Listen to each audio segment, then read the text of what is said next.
Cara, pra tomar a pílulazinha azul pra entrar na Matrix, qual a grande diferença de jornada de trabalho e ganhos? Eu acho que o mercado de tráfego, de maneira geral, no Direct Response, ele tá pavimentado, assim. Então, se o cara quiser hoje entrar, hoje tá mais fácil entrar no mercado, tá um mercado mais aberto. Esse Paidcast vai reprogramar a forma como você enxerga a gestão de tráfego.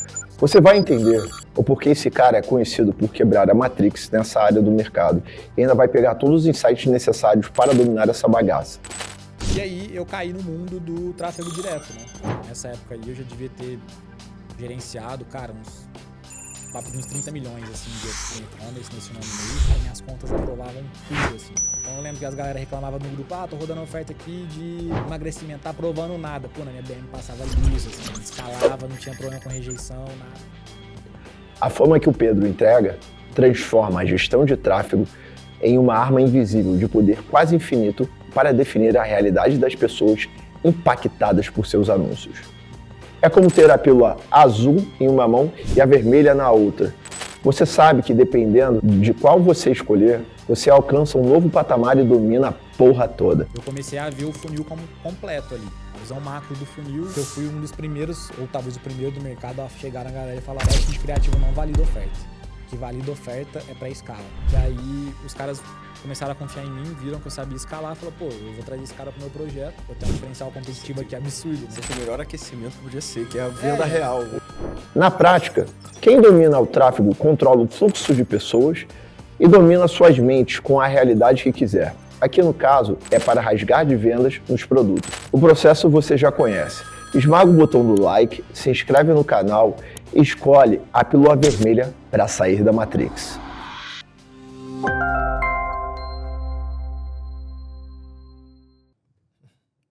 Fala galera, sejam bem-vindos a mais um Paidcast. E galera, hoje estamos aqui recebendo o Pedro Andrade e ele vai mostrar qual é a Matrix para os gestores de tráfego. Pedro, meu querido, muito obrigado por aceitar o nosso convite, por estar aqui. É um prazer, é uma honra enorme e fantástica estar aqui com você e participar disso que você vai quebrar, vai abrir tudo aqui para a galera que quer realmente tomar a pílula para mudança e chegar na Matrix da gestão de tráfego. Pô, eu que agradeço aí o convite, sou Bato, Thales. Sou fã número 1 da Paid, né? Sempre falei isso aí pro Thales, foi uma plataforma que me ajudou muito lá no início, 2 anos atrás. Então, uma honra estar aqui com vocês, compartilhar um pouco do meu conteúdo aí. Espero que a galera curta. Show de bola. Pedro, a gente gosta de iniciar de uma forma aqui, que é a forma aqui fundamental. E vou deixar você livre aí para contar para a gente qual a sua história. Certo. E até chegar a esse caminho do digital, desses resultados fantásticos e toda essa metodologia que você criou, incrível, de gestão de tráfego. Boa. Bora lá. Cara, então, eu sou de uma família bem humilde, assim, classe baixa mesmo, do interior de São Paulo. Eu nasci numa cidade de 15 mil habitantes, cidade bem pequena, assim, quase divisa com Minas Gerais ali. Chamada Pedregulho. Muito pouca oportunidade e meu caminho, assim, pro digital foi bem, sinuoso, assim, sabe? Não foi nada linear, porque minha família sempre pegou muito no meu pé com questão de estudo e tal. Eu tenho vários primos que são do mundo do concurso. Então, a minha família tinha essa parada muito forte, assim, minha mãe e meu pai. Você tem que ser concursado, você tem que ter estabilidade, porque senão você vai passar o resto da vida pensando em perder o emprego. Isso não te dá qualidade de vida. Então, eu cresci com essa crença de a estabilidade é tudo, eu preciso fazer um concurso. E esse caminho me levou para fazer a faculdade de Direito, né? Então, eu saí da minha cidade para estudar Direito, fui para a cidade que eu moro hoje, que na verdade eu não fui, né? Eu viajei durante 5 anos da faculdade ali, era 40 quilômetros de distância, então, todo dia perdia 2 horas ali na rodovia para fazer faculdade. Comecei na faculdade e entrei num estágio. Meu primeiro emprego lá nessa cidade foi num cartório de registro de imóveis. Fiquei 1 ano lá, até que tinha um gerente de um banco lá da minha cidade que ia toda semana nesse cartório. Eu atendia ele gostava do meu atendimento. Até que um belo dia ele falou: abriu uma vaga lá, a gente vai fazer um processo seletivo, deixa seu currículo lá, faz a prova. Se der certo, a gente te coloca no banco. Não sei se você tem vontade de trabalhar no banco ou não e tal.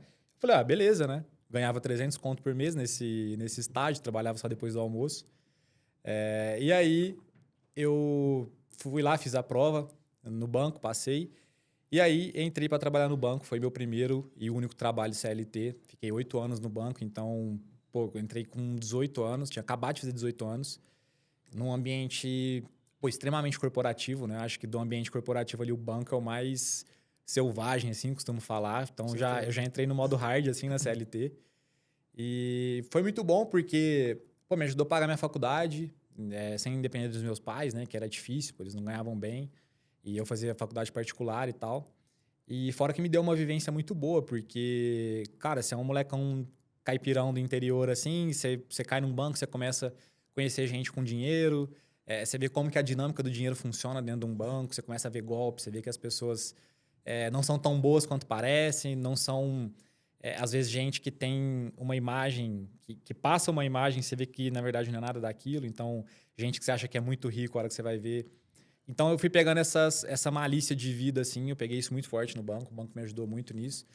Mas, cara, eu odiava aquela parada, assim, eu falar, com 2 anos de banco ali, eu já coloquei na minha cabeça, falei, ó, não é isso aqui que eu quero. Só que eu tinha muito aquela coisa do concurso muito forte, né? E aí, sei lá, no 3º ou 4º ano da faculdade, eu comecei a fazer concurso atrás de concurso com o objetivo de sair do banco. Cheguei a fazer até o concurso da Polícia Militar. E fiz a prova física, eles têm uma provinha, como é que fala? Psicológica, né? Isso, tá. Graças a Deus eu reprovei nessa fase, porque se tivesse dado certo, eu acho que eu nem estaria aqui. Teria ido pra polícia lá para sair do banco e teria ficado lá, muito provavelmente. E, cara, eu tava nessa pira assim, falar, não, preciso sair do banco e eu preciso... o concurso é o que vai me dar essa parada, essa porta de saída. E aí eu tava numa pegada muito forte de estudo, assim, estudando para a OAB também. E aí veio o 5º ano da faculdade, fiz a OAB, passei na OAB, antes de formar, inclusive. E aí, cara, eu comecei a estudar para uns concursos de... O que eu pensei? Eu falei, eu tinha sido promovido no banco, eu tava ganhando até relativamente bem, assim. Eu já era gerente de pessoa física, tinha uma carteira de cliente. Eu falei, pô, vou aguentar isso aqui mais um tempo. E agora que eu tô formado, que eu passei na OAB... eu vou fazer uns concursos de mais alto nível. Não vou sair daqui para fazer um concurso para ganhar, sei lá, 4, 5 mil reais, não vale a pena. Aí que eu fiz? Comecei a estudar para concurso de promotor de justiça, delegado, juiz. Eu comecei a prestar esses concursos, né? E eu tava numa pegada de estudo que eu acordava 5 da manhã, ia na academia, voltava, estudava até às 9, 9h30, que às 10 eu entrava no banco. E aí voltava até às 18 horas, chegava em casa, comia alguma coisa ali, e voltava a estudar. Então, eu tava numa pegada de estudo, assim, essa época de, cara, 6 horas líquidas, assim, por dia. E aí, só que isso era 2019, né? E aí começou... eu fiz várias primeiras fases, assim, cheguei a passar em algumas primeiras fases desses concursos, de alguns concursos. E aí, a hora que eu falei, pô, isso aqui vai dar certo, né? É só continuar nessa pegada que uma hora ou outra eu vou entrar num concurso desse e já era. Aí estourou a pandemia. Aí, putz, aquela loucura, ninguém sabia, os professores de cursinho nos falavam, ó, continua estudando, que a gente não sabe. E aí, do nada, os caras começaram a cancelar a prova, até prova que você já tinha pago a inscrição, os caras devolvendo dinheiro. Então, tipo, isso é uma parada que nunca tinha acontecido. Caramba. Já tinha acontecido os caras remarcarem uma prova ou cancelar, mas eles retêm a inscrição e mudam a data, né? Então, os caras começaram a ver que era uma parada mais séria, assim, quando eles devolveram a grana mesmo. Cancelaram várias primeiras fases, assim, mesmo para quem já tinha passado. Falou, ó, a gente vai cancelar esse concurso aqui. Quem quiser entrar na justiça aí que entre, a gente vê o que faz. Mas não tem condição. E aí, pô, fiquei perdido, né? Porque você tá ali trabalhando CLT, estudando 6 horas por dia. De repente, a parada fecha ali, acaba e fala, ó, não tem previsão de voltar. E aí foram 2 anos, né? Nessa questão da pandemia. E aí, o que aconteceu? Eu fiquei com um tempo livre nessa época. Eu falei, cara, eu preciso... sei lá, nem que for um conteúdo aqui de entretenimento para passar o tempo. Porque, cara, você estuda 6 horas líquida no dia. De repente, você para... Putz, sobra tempo pra caramba, né? E aí, comecei a ver vários vídeos no YouTube, assim, de coisa aleatória, coisa que eu gostava. Gosto muito de geopolítica, né? Foda.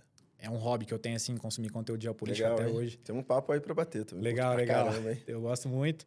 E até hoje em dia tá conteúdo infinito aí, né? Muita Pô, coisa com acontecendo. certeza, tá até prato cheio todo dia lá. Todo dia. Pô, que foda.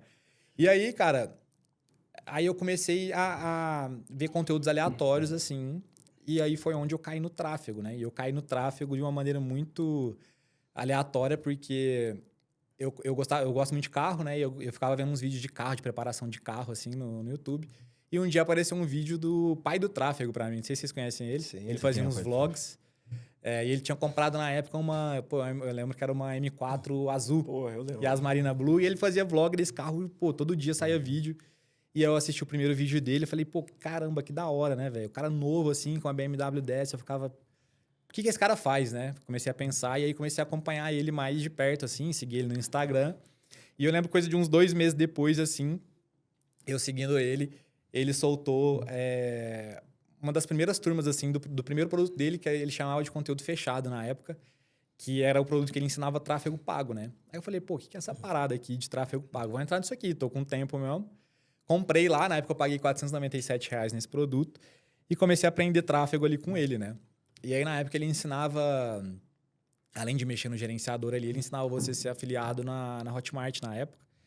E aquela parada de minerar produto e tal. Eu falei, beleza, né? Aprendi tráfego, coloquei toda a intensidade do concurso ali que eu estudava para estudar tráfego. E eu aprendi tráfego muito rápido, eu executei muito rápido também. Eu lembro que eu colocava ele numa tela assim, e na tela do computador eu já ia no gerenciador de anúncio, apertando o botão e tal. E aí comecei aquela parada, falei, pô, beleza, agora eu sei tráfego, tentei essa parada de afiliado, muito tempo, minerando produto, aquela coisa. Até que eu acertei num produtinho lá que numa época eu investi, sei lá, acho que papo de uns R$6.000, voltou 18, assim. Era um ROAS muito bom. Aí eu falei assim, pô, tô rico com isso aqui, né? Era um curso muito aleatório, assim, era um curso que ensinava, como é que fala? Engenheiros agrônomos a vender. Qual que é a parada? Ensinava marketing e vendas para engenheiro agrônomo. Eu falei assim, pô, me chamou a atenção por causa da comissão, era uma comissão alta. Eles pagavam R$197, se eu não me engano, de comissão. Aí eu falei, pô, mas por que o engenheiro agrônomo precisa saber vender, né? Aí eu fui pesquisar no YouTube e tal. O engenheiro agrônomo, basicamente, ele se forma e 90% dos caras, eles são contratados por empresas que vendem insumos agrícolas, né? Então, os caras, eles viram, de fato, um representante de vendas dessas grandes empresas, assim. E aí, pô, era uma dor muito forte. Eu lembro que tinha uns vídeos no YouTube, assim, com 5 milhões de views. Os caras falando, eu preciso melhorar a minha negociação nos comentários e tal. Não tô conseguindo vender tal produto, não consegui bater a meta mês passado. Falei, pô, existe um mundo aqui, né?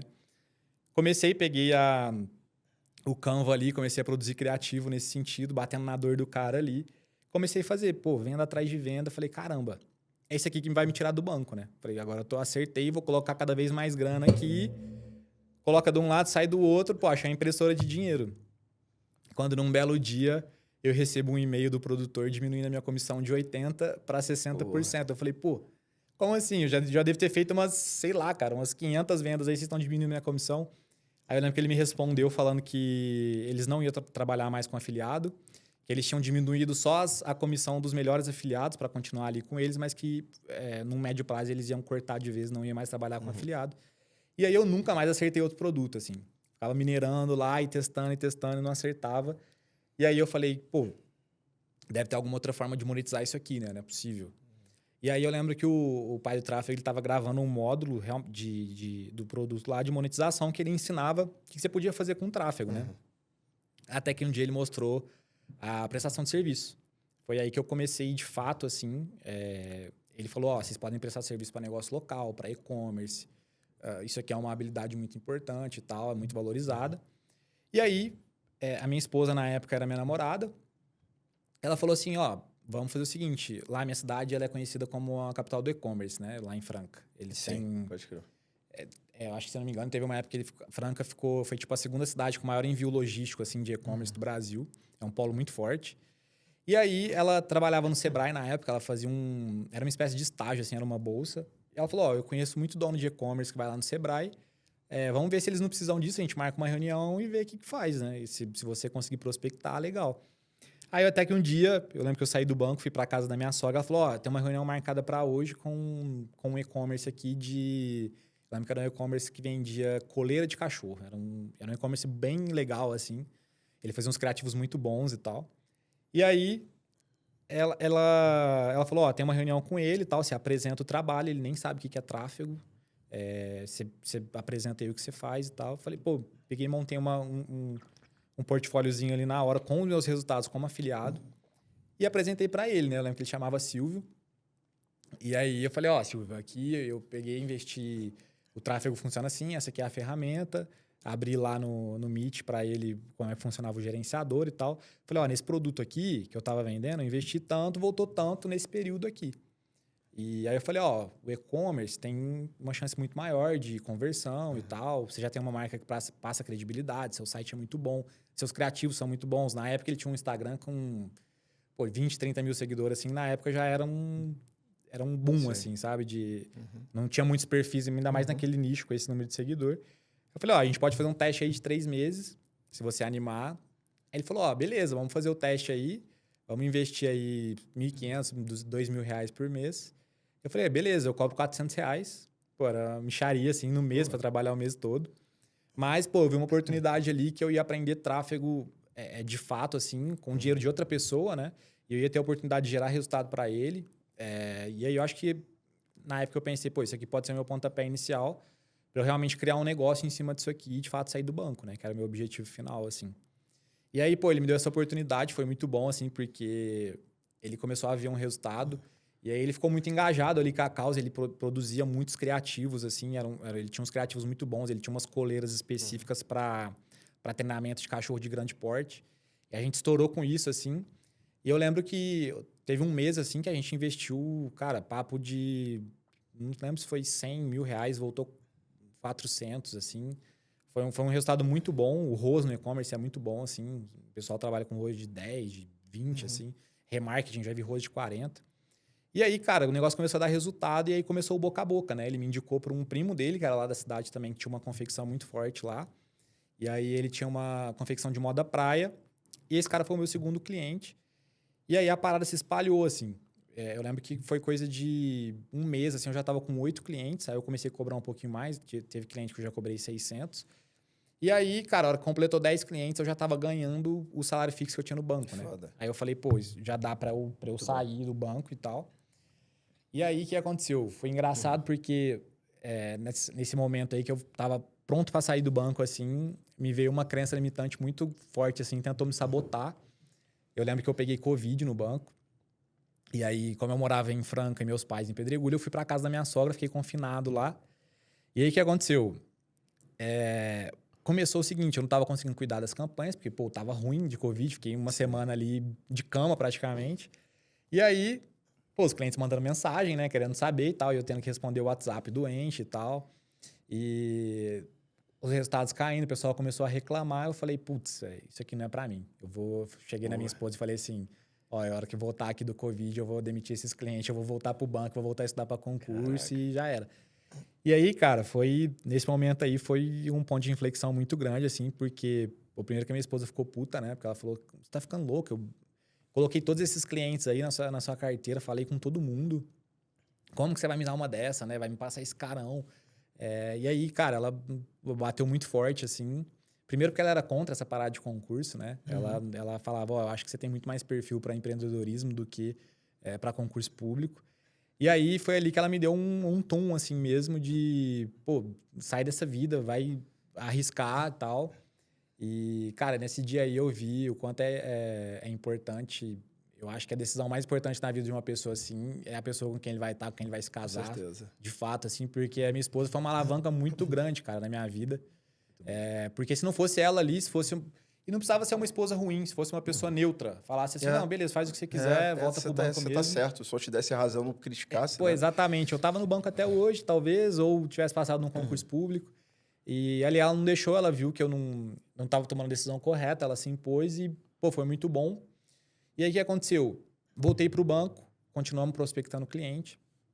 E naquela época tinha uma dor muito forte de site, né? Os clientes, eles chegavam pra gente com sites muito ruins, assim. Umas plataformas muito ruins. E a gente viu uma oportunidade ali também de começar a criar os sites, né?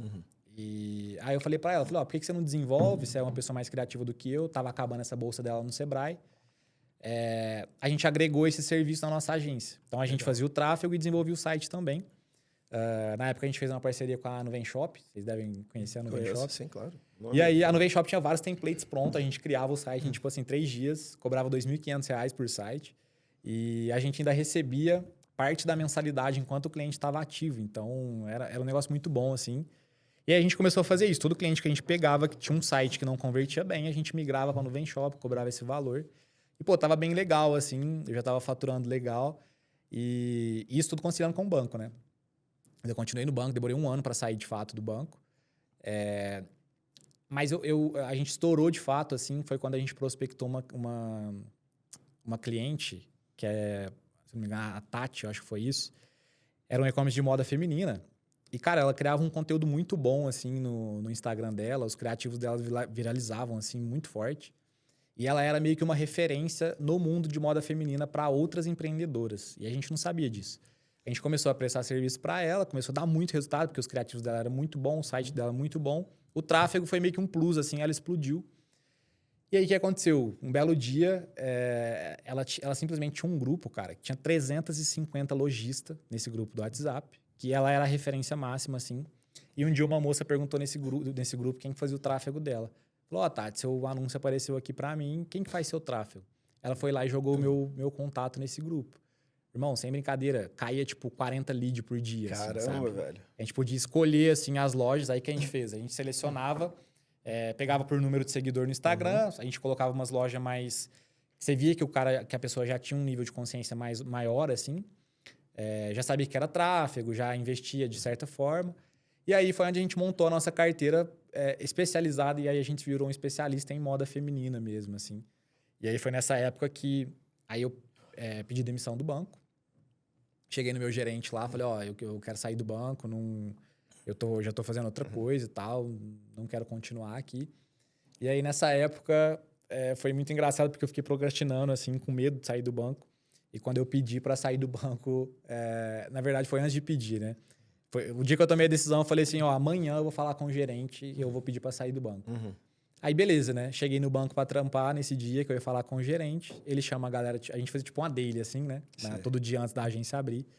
Ele chega na daily ali e fala, pessoal, essa agência aqui vai fechar. Era uma agência... Ficava 2 agências do banco na mesma rua. Tinha uma agência matriz, que era a maior da cidade, né? A maior de Franca. E essa nossa, assim, que era uma agência adjacente. E ele falou, o banco decidiu que a agência matriz vai englobar essa agência nossa aqui. Essa agência vai fechar. Em 2 meses, essa agência aqui não existe mais. Então, assim, congelou promoção de quem ia ser promovido, congelou quem ia ser mandado embora, congelou quem já tinha pedido como demissão e estava em aviso prévio. Tipo assim, não podia fazer nada. Enfim, eu dei um azar do caramba, porque eu tive que esperar mais, papo de 3 ou 4 meses, assim, para conseguir pedir demissão. Porque aí eu tive que ir lá para outra agência, assumir uma outra carteira, entendi. Deixar tudo certinho, assim, para só depois, então, conseguir... pedir demissão ali, e nisso aquela loucura, eu já tava com nessa época eu já tava com uns 25 clientes, assim. E conciliando, e dava uma merda assim, o cliente me ligava, eu no banco atendendo gente, ligava, pegava o telefone, o cliente, aquela loucura, assim, foi 1 ano desse jeito. E aí, até que eu consegui pedir demissão, e aí pedi demissão do banco e tal, lembro como se fosse hoje, assim, o meu último dia do banco, que eu peguei o banco, você pede demissão, os caras te mandam embora, você não pode ficar mais 1 segundo dentro da empresa, né? Então, antes de você assinar a cartinha lá, você sobe na sua mesa, pega uma caixinha lá, pega todas essas coisas assim, assina e sai. Depois você nunca mais entra ali naquela agência como funcionário. E aí eu lembro até hoje, eu saindo no estacionamento do banco, assim, entrando no carro com a caixinha. Tava com um sentimento, tipo assim, caramba, agora eu tô livre, né? Deu até um certo medo, assim, de tanta liberdade, sabe? Sei. Eu nunca tinha sentido aquilo, assim.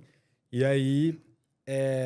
Aí foi onde eu deslanchei, assim. Foi quando eu comecei a dedicar no negócio mesmo.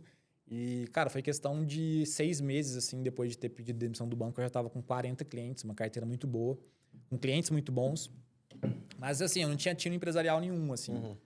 Não tino, mas eu não tinha conhecimento de mercado, assim. Eu cobrava um ticket médio muito baixo, pra você ter uma ideia.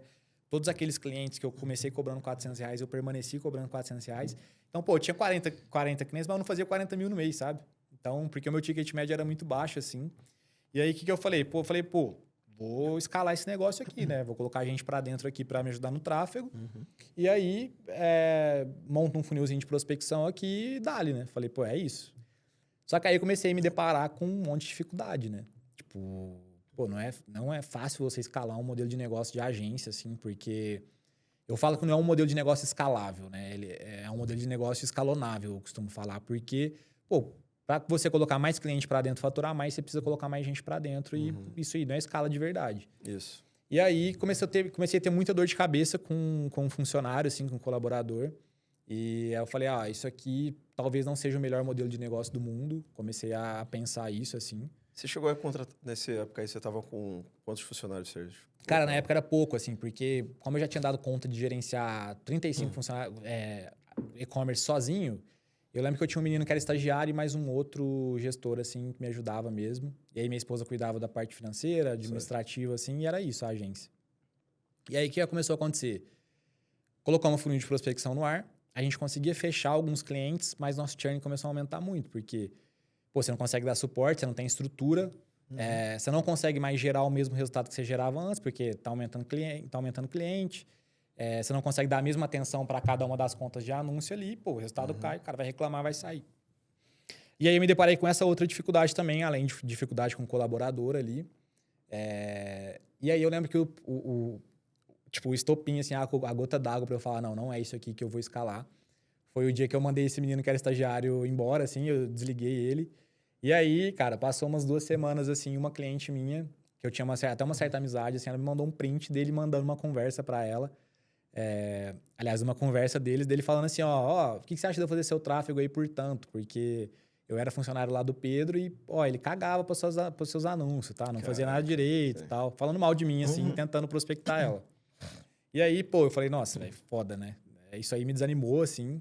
Falei, não vou mexer com isso aqui não, realmente não quero escalar essa agência, mas, era meu ganha-pão, assim. E eu falei, bom, beleza, não posso desfazer disso aqui agora. Mas aí, nessa época, isso aí já era quase 2021, eu comecei a procurar na internet formas de mais escaláveis, assim, que eu poderia usar a minha habilidade de tráfego, né? E aí foi onde, pesquisando ali, na época tava aquela febre, ia começar aquela febre do PLR, né? Kaique, Thiago Finch, todo mundo falando disso, fazendo lançamento e tal. Eu falei, legal, o que é isso aqui, né? Eu via que era muita pauta de tráfego que eles tratavam, assim. E aí, eu caí no mundo do tráfego direto, né? Só que aí, o que eu fiz? Na época, como eu tinha uma experiência muito grande com e-commerce, nessa época aí, eu já devia ter gerenciado, cara, papo de uns 30 milhões, assim, em e-commerce nesse 1 ano e meio. Foi um valor bem expressivo. A gente começou a escalar muito forte. E aí, cara, o profissional do e-commerce, ele não pode ser só um cara do tráfego, né? Ele tem que saber como a gente fazia os sites. Eu comecei a ver o funil como completo ali. Uma visão macro do funil. Então, eu sabia que o site ele precisava de... o checkout precisava ter tanto de conversão para a gente conseguir escalar. Comecei a entender um pouco melhor sobre oferta. Montar as ofertas junto com os clientes ali. Comecei a olhar também métrica de visualização de página. Instalar Na época, a gente usava uma ferramenta chamada Hotjar, que vê o mapa de calor ali do seu site. Onde grava os cliques. Tá? Isso, grava os cliques. Então, eu tinha uma visão macro, assim. Eu era um profissional bem analítico, assim. E aí, eu lembro que eu caía nos funis de lançamento, assim, cara. E eu não conseguia entender. Eu falava, beleza. Os funis de lançamento, basicamente, era o quê? Você vai comprar um produto na gringa, um e-book. Você vai comprar o direito de revenda desse produto. Você vai vender isso no Brasil. Mas eu falei, E aí, você entrava no produto. Era muita aula de tráfego, pouquíssima aula de copy. Eu falei, cara, a conta não tá fechando. Tem alguma coisa nesse meio aqui que os caras não estão falando qual que é o segredo, né? Que era justamente a oferta. Então, não adiantava eu comprar um produto lá na gringa, trazer para o Brasil, rodar tráfego para aquilo ali, sem no mínimo uma página de vendas validada.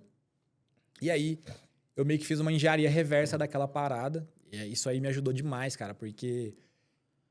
Cara, eu devo ter economizado aí uns 2 anos da minha vida, assim, batendo cabeça, se eu tivesse ido por esse caminho desses produtos mais mainstream, assim, da época, que estava estourado.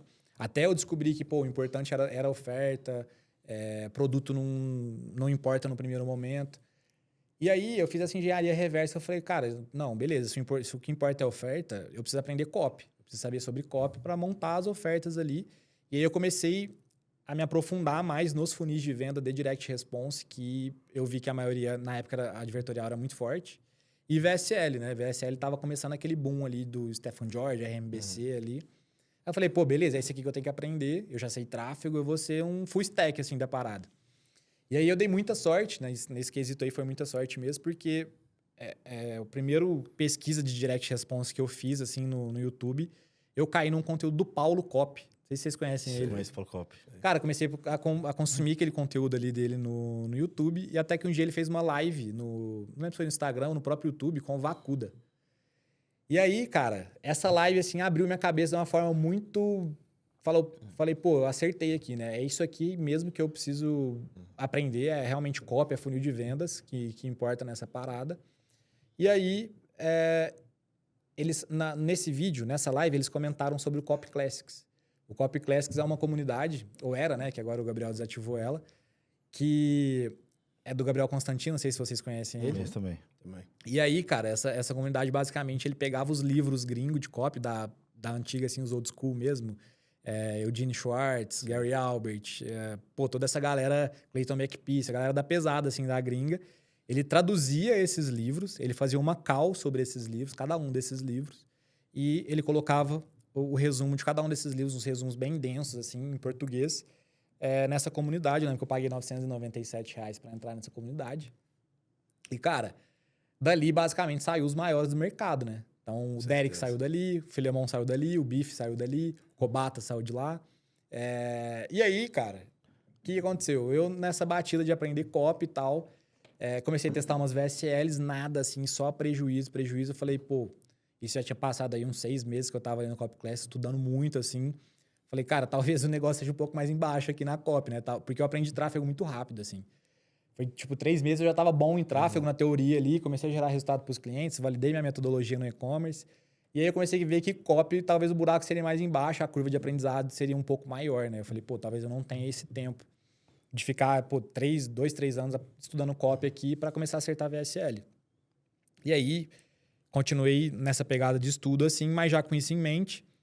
E aí eu lembro que eu devo ter testado, sem brincadeira, umas 17 VSLs, assim, que eu escrevi. Eu sei desse número, assim, exato, porque eu lembro que eu tinha um drive, assim, uma pasta mãe, assim, cada VSL que eu escrevi e testava, eu criava uma pasta dentro dessa pasta mãe e eu lembro que tinha 17 pastas dentro. Eu falei, Tava pô, lá testei 17 itens. 17 itens.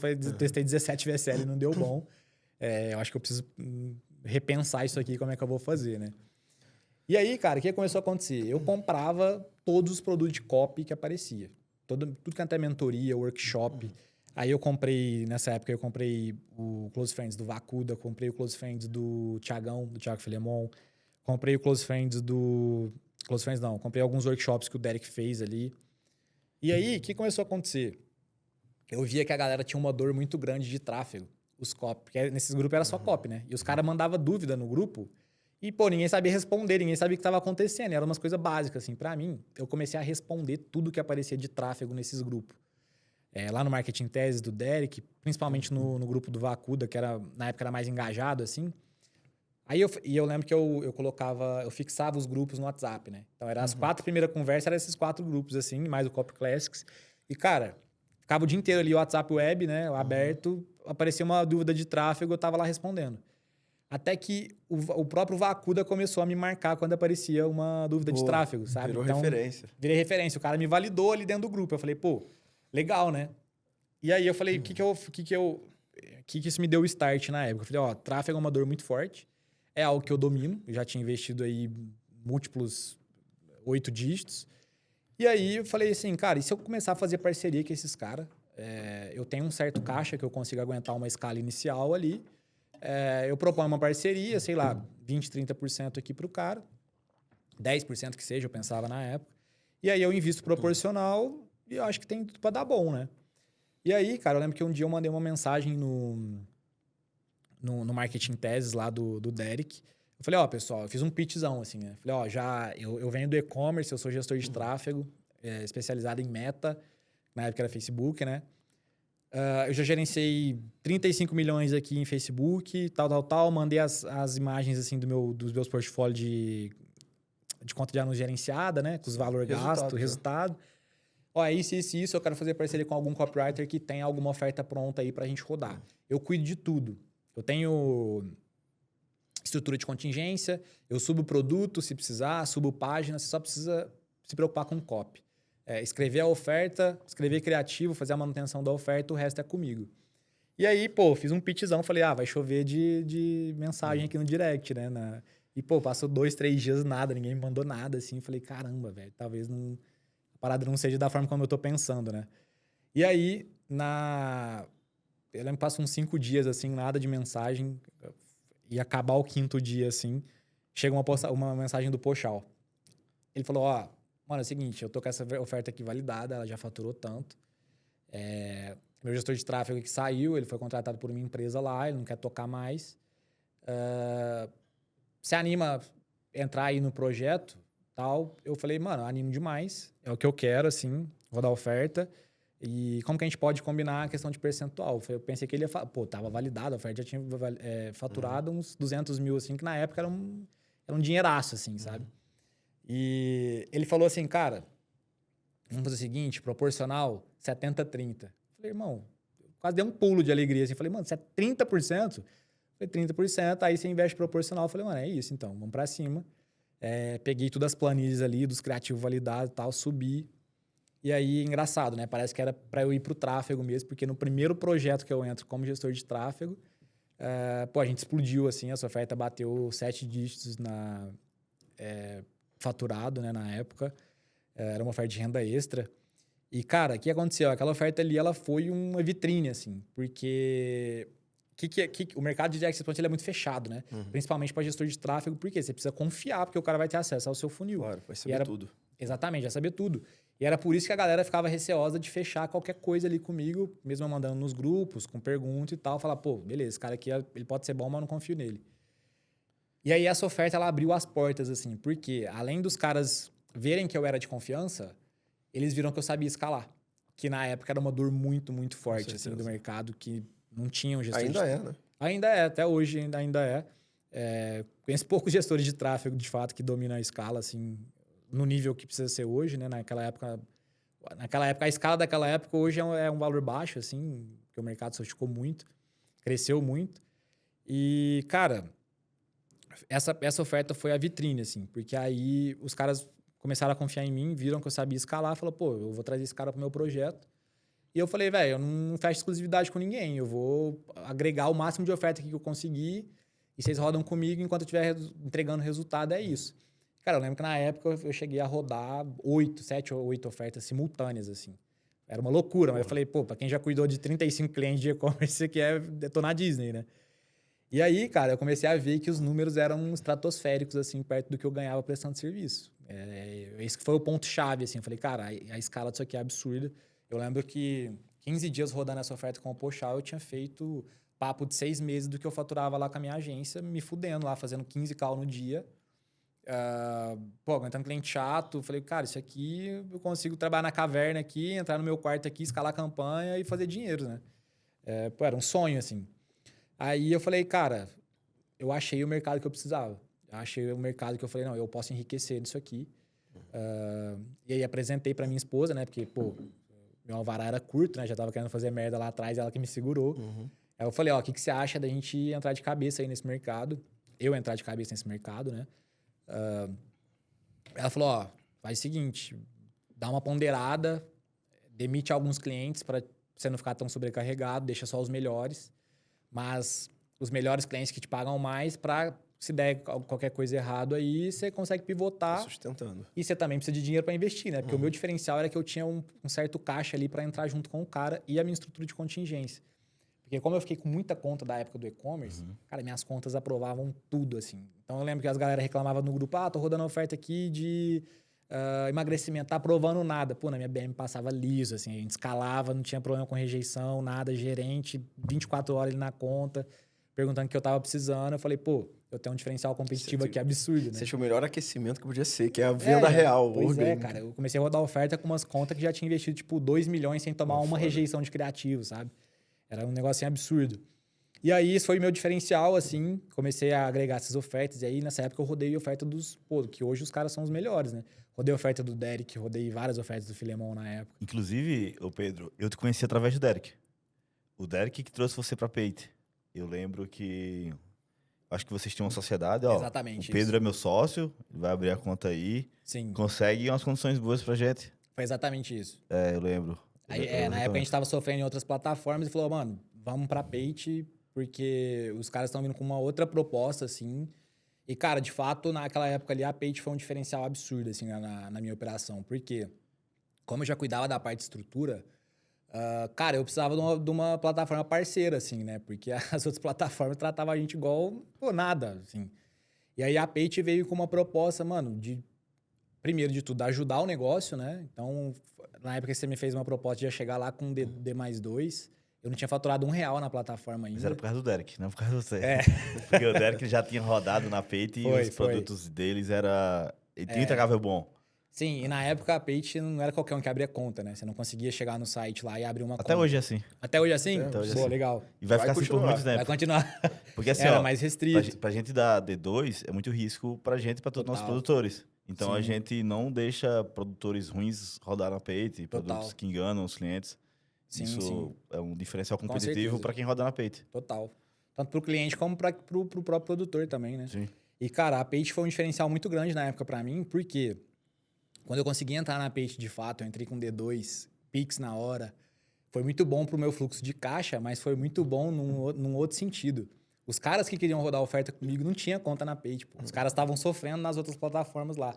Então, tipo assim, eu tinha uma oferta irresistível pro cara rodar comigo. Que era o seguinte, eu tinha estrutura de contingência, o cara não precisava pensar em nada. Eu tinha caixa para entrar com ele no projeto. E o cara conseguia rodar o projeto dele na Page com D2 ali, fluxo de caixa absurdo. Então, tipo assim, eu consegui, por conta da Page, montar um ecossistema, assim, que era irrecusável. Nessa época, eu conseguia captar a oferta que eu quisesse, assim. E tanto é que, enquanto a gente rodou no Brasil, assim, focado 100% no Brasil, esse foi o meu core business, assim. O que começou a acontecer depois? Eu rodava oferta com esses caras, só que como eles eram muito bons, o mercado começou a sofisticar empresarialmente, assim, né? Nessa época aí não existia, sei lá, uma Six da vida, uma BH da vida. Essas empresas, elas estavam começando. Sei. Lá na Elas Page. estavam se estruturando, exatamente. Exatamente. E aí o que aconteceu? Essas empresas, elas se estruturaram cada vez mais, né? O próprio Instituto também, Instituto Experience, dos meninos lá do Gabriel e do Gustavo. O que começou a acontecer, cara? Não sofisticou o mercado, começou a sofisticar empresarialmente. Porque na época o mercado de direct response não era um mercado assim como é hoje. Era um cara ali com uma oferta e, pô, dá-lhe, vamos escalar isso aqui até quando der, morreu, a gente faz outro e é isso. Não tinha uma empresa com processo, com metodologia, pô, volume de oferta, isso aí não existia. E aí essas empresas começaram a despontar no mercado e o que começou a acontecer? Pô, a Six chamou o Derek para sócio, virou head. BH chamou o Thiagão para sócio, virou head. O que aconteceu com o Pedrão? Fiquei órfão no mercado de copyright. Falei, pô, fudeu, né? Agora. Só que aí eu tava capitalizado. Eu tinha feito a minha grana ali. E isso aí foi mais ou menos meio de 2023 ali. Aí o que aconteceu? Eu lancei o meu primeiro produto. Que isso já tinha passado quase 2 anos, assim. E a dor do tráfego continuava muito forte. E eu falei, na época o Derek me deu um toque e falou, mano, você precisa lançar, nem que for um workshop aí, ensinando sua metodologia de escala, porque, cara, tá todo mundo falando disso, assim, que você sabe escalar e tal. Eu falei, pô, beleza, vou aproveitar. Na época minha ideia era lançar só um workshop com a metodologia de escala, né? E aí, o que acontecia? Eu comecei a receber muito direct no Instagram, o pessoal perguntando muito de teste de criativo, como é que eu testava criativo e tal. E toda a minha metodologia de tráfego, ela foi baseada no e-commerce, né? Então, os pilares ali do tráfego vêm do e-commerce, que o pilar os princípios, eles não mudam, né? Independente do mercado. Porque a fonte de tráfego é a mesma. O que vai mudar, cara, é o feeling ali, né, da escala, porque o tráfego direto, você não tem o timing que você tem no e-commerce, assim, no direct response, você tem que escalar mais rápido. Você tem que minimizar risco lateralizando campanha. E aí, eu adaptei muito bem essa metodologia que eu trouxe do e-commerce, deu muito certo. E aí, eu sabia que dava certo, porque como eu já tinha agregado um volume muito grande de ofertas diferentes, é diferente de eu escalar 8 dígitos com uma oferta, um nicho. Eu escalei 8 dígitos, várias ofertas, vários nichos, e a minha metodologia funcionou para todas. Então, eu falei, pô, isso aqui é validado. Eu tinha amostragem suficiente para falar, minha metodologia é validada. O que eu fiz? Ao invés de lançar um workshop, eu lancei um curso completo gravado, que foi o Tráfego Direto Academy, que é o TDA. Inclusive, lancei na Page. Vendo ele por lá até hoje, por algumas pessoas assim. Hoje é um produto fechado. Porque meu produto da formação depois agregou ele, né? Mas eu vou chegar nessa parte. Mas aí o que aconteceu? Eu peguei e gravei, fiquei 2 meses ali gravando esse curso, aí completo. Gravei como que eu organizava minha estrutura de contingência, como que eu fazia traqueamento, como que eu testava criativo, o porquê que eu testava. Eu expliquei os princípios mesmo. Não era um curso que o cara pegava e ele falava assim, não, eu vou ter que abrir esse computador, essa tela aqui do curso do Pedrão, e eu vou copiar e colar aqui no meu gerenciador. Cara, eu ensinava o cara a fazer tráfego. Então, ele saía dali... O cara pensar. Pensar, exatamente. Irmão, no teste criativo você precisa isolar isso, isso e isso. São essas variáveis. E aí você monta isso aí do jeito que você quiser. Pode fazer em ABO, em CBO. É a sua estrutura. Você não vai fazer o que eu faço. Até porque o modelo de estrutura de subcampanha pode mudar, mas o princípio Exatamente. nunca vai mudar. Uhum. As variáveis, elas nunca mudam. São sempre as mesmas. O mercado pode mudar e essas variáveis podem mudar também, mas é muito difícil. Tanto é que, pô, passou 3 anos disso aí quase e continua a mesma coisa. E aí, por conta disso, cara, foi um curso disruptivo, assim. Foi um curso que realmente... uma que não tinha ninguém falando, eu peguei um timing muito bom, assim. Não tinha, ninguém falava de tráfego para direct response. A gente não tinha um nome forte, assim, igual tinha para a Copy, né? A Copy já tinha várias pessoas despontando. Uhum. E aí, o que aconteceu? Esse curso meio que pavimentou o mercado de tráfego, assim, no direct response. Meio que o pessoal que queria aprender tráfego para prestar serviço igual eu fazia, igual entrar de parceria ali com os copywriters, eles entravam no meu curso, aprendiam tráfego e começavam a prospectar oferta. Exatamente o que eu fazia. E aí, dali saiu, cara, vários caras grandes de tráfego, assim. Então, o head de tráfego da Six saiu de lá, que é o Sovas. O Pedro, que é o head do Instituto. Eu falei, cara, eu acho que eu tô criando um ecossistema legal aqui, assim. E eu gostava muito de compartilhar conteúdo gratuito, né? Eu gostava de falar de termos técnicos, assim. Então, teve uma época que eu fazia live no YouTube, chamava a galerinha ali do TDA pra colar. Às vezes, abria pro pessoal do Instagram. E eu falei, pô, cara, eu gosto de fazer isso daqui. E aí, começou, igual eu falei, a área educacional me deu um upside muito grande, assim. Que, igual eu falei, cara, eu comecei a sentar em mesas assim que eu não sentaria se eu não tivesse o educacional. E aí eu falei, cara, isso aqui não tem um downside, assim, eu não consigo enxergar no que isso aqui pode ser ruim nesse primeiro momento. Então, eu vou tocar isso daqui, eu vou conciliar com o que eu fazia. E aí, o que aconteceu? Minha área educacional começou a crescer. Eu acho que o TDA... Pelo menos eu não conheço outra, mas eu acho que hoje é a maior comunidade de tráfego direto focado em Facebook Ads do mundo, assim. São mais de 1.500 membros ativos. Isso porque eu parei de vender, eu fechei ele. Depois eu comecei a vender no Perpétuo ali. E, cara, tudo orgânico. Eu nunca rodei R$1 de tráfego pro TDA. Eu só fiz uma página de vendas, coloquei o link na minha bio ali. E, pô, a parada vendia sozinha, assim, porque o boca a boca era muito forte. E aí, eu vi que tava escalado, assim, quando começaram a piratear, né? Eu entrei naquele ex-curso lá, os caras estavam pirateando meu curso de 400 conto. Eu falei, pô, então, legal, né? Deu certo, assim. E sempre conciliando com a minha operação, com esse meu core business aí de captar oferta com copywriter. Só que aí, o que começou a acontecer nessa época, cara? 2023 para 2024, o mercado de direct response, ele passou por uma transição, assim, né? Ele sofisticou muito em termos de oferta. Você tinha que ser realmente bom em copy pra você validar uma oferta, assim, e vender legal, conseguir escalar.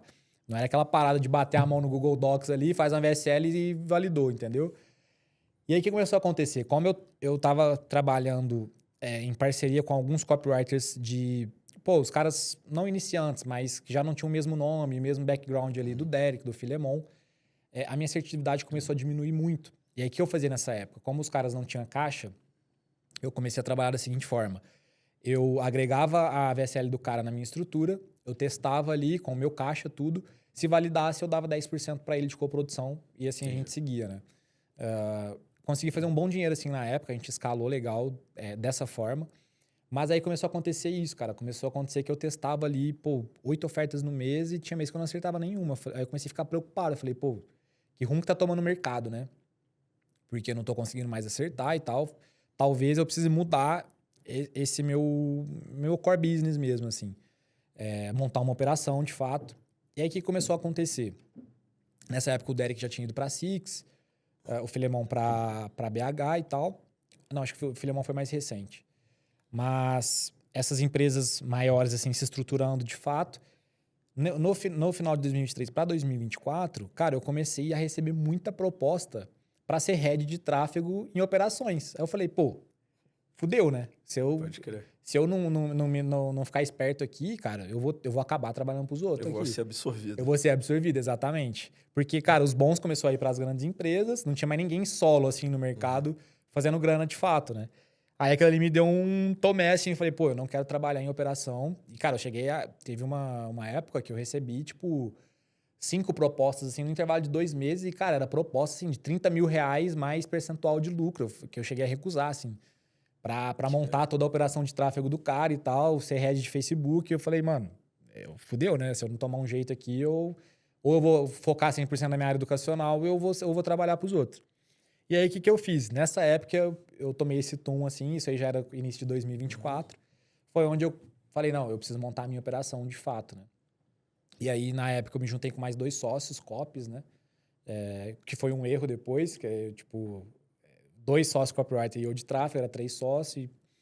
A gente escalou num certo momento ali, foi legal, assim, até junho ali de 2024. Mas acabou não dando certo a sociedade, né? Porque, pô, um dos copies ele era meio difícil, assim. E aí acabou não dando certo. E aí, que inclusive um deles é o meu sócio hoje, né? A gente se juntou de novo depois. Aí o que aconteceu? Em 2024 a gente separou essa sociedade. E em fevereiro de 2024 a gente tinha ido para Dubai, né? Teve o evento lá de Dubai, que o Bife já tinha aparecido no mercado ali. E aí ele tava... meio que virou expoente ali do mercado de afiliado. E, cara, eu fiz uma amizade ali com ele, ele me explicou sobre o mercado. E aí eu vi uma oportunidade ali nesse meio tempo, que eu falei assim, cara, mercado de afiliados, você consegue ter acesso a ofertas validadas. Existe um mundo aqui que eu consiga criar uma operação sem precisar de um copywriter. Talvez um copy só para criativo, mas esse cara não precisa ser meu sócio. Consigo contratar ele e tal. E aí, cara, isso foi uma outra virada, assim, de chave, porque aí a gente foi para Dubai em fevereiro. Foi um puto evento legal, assim, conheci várias pessoas. E eu voltei de lá com outra cabeça. Eu falei assim, cara, eu preciso entrar pro mercado de afiliação nos Estados Unidos, que é o que vai me alavancar sem precisar de um copywriter, porque na época eu fiquei meio traumatizado, assim, de ter sociedade com copy. E falei, é isso que eu vou fazer, né? Aí eu comecei a rodar como afiliado e tal. E, de novo, eu dei muita sorte, porque eu peguei uma época que, quando eu já estava meio que estruturado de fato como afiliado, eu peguei uma época que as grandes operações já estavam começando a trabalhar com afiliado. Então, eu consegui rodar ofertas de produtores brasileiros e gringos. E aí foi... nessa época aí, eu consegui ser top afiliado aí de 4 operações diferentes. Eu consegui agregar um volume legal de oferta ali.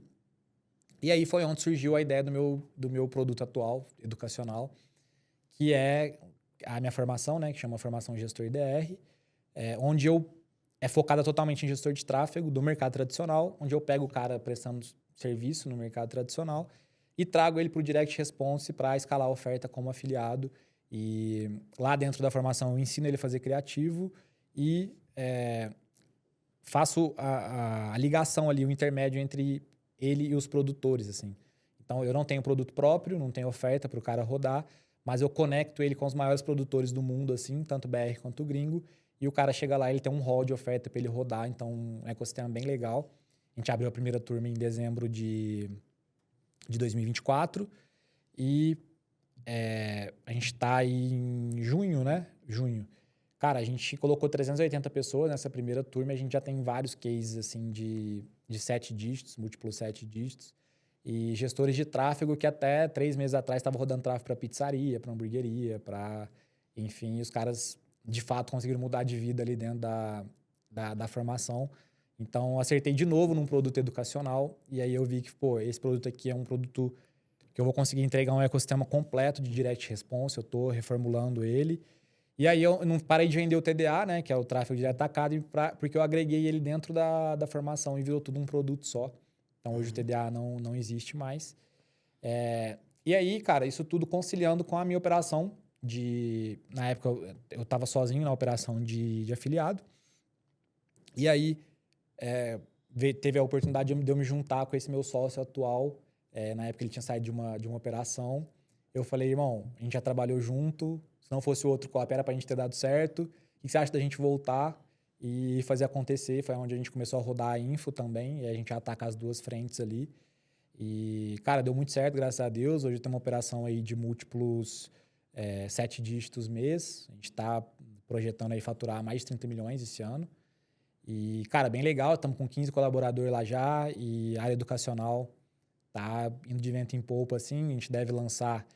Tô pensando em lançar uma segunda turma agora do gestor IDR. E vamos ver o que vai acontecer. E, cara, resumidamente, a minha história no mercado é essa aí. Porra, muito foda, cara. Que isso, muito foda, muito foda. Cada ponto aqui.